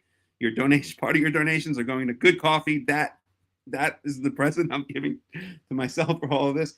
But other than that, it's going to build the community. It's going to, first and foremost, allow me to dedicate a lot more time and a lot more effort into this community, because right now I have to work a full-time day job, which is computer programming, and computer programming is not my calling in life. This is my calling in life, and I don't do it for myself. I do it because this is what's in my heart and that's what's in my soul, and it's not all about me. We have someone who else will be added to the community hopefully soon as a Hazan, and maybe one other person as well. So please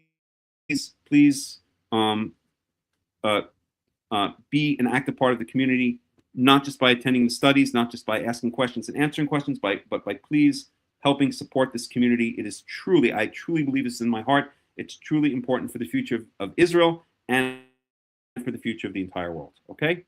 All right, enough said about that.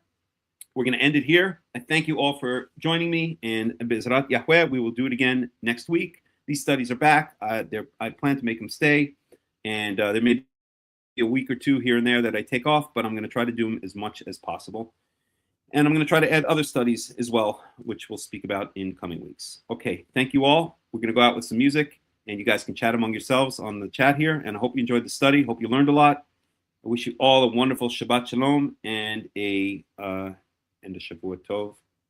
And may we all have incredible blessings and learning experiences and peace and prosperity and happiness for ourselves and our family.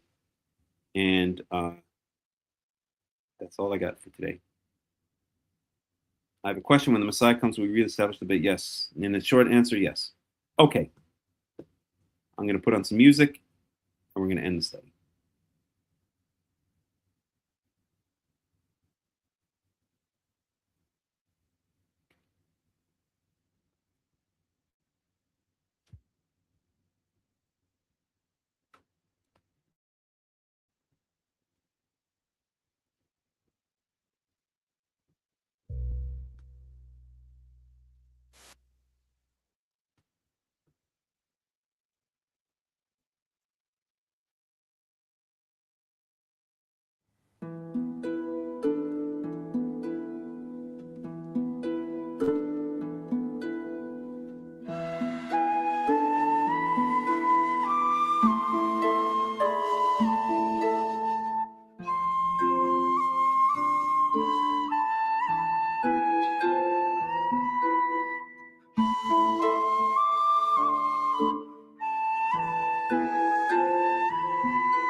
Oh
and pour water and raise up the straw.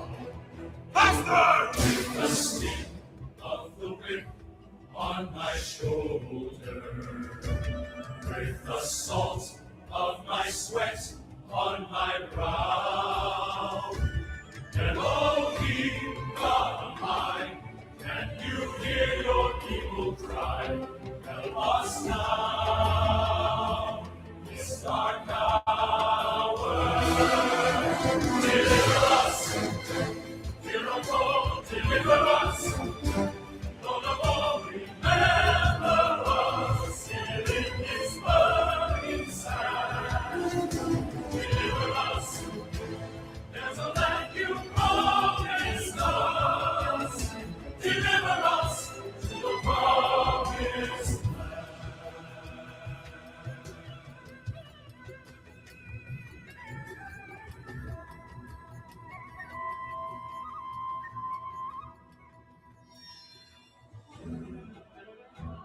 ילדי הטוב והנאה, אל תירא ואל תפחד. My son, I have nothing I can give but this chance that you may live. I pray we'll meet again if he will deliver us. from this very tears of slavery, broken roads to stand. Deliver us, there's a land you promised us. Deliver us out of bondage. Deliver us to the cross.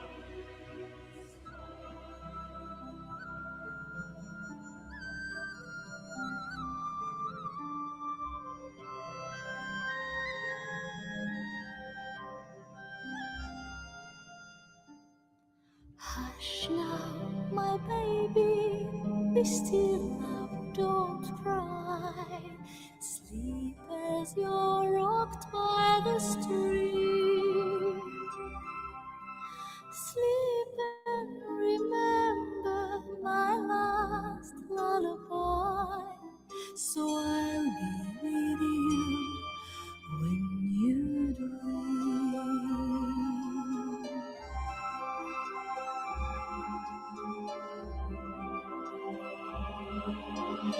River, oh river, flow gently for me. Such precious cargo you bear. Do you know somewhere he can live free? River, deliver him there.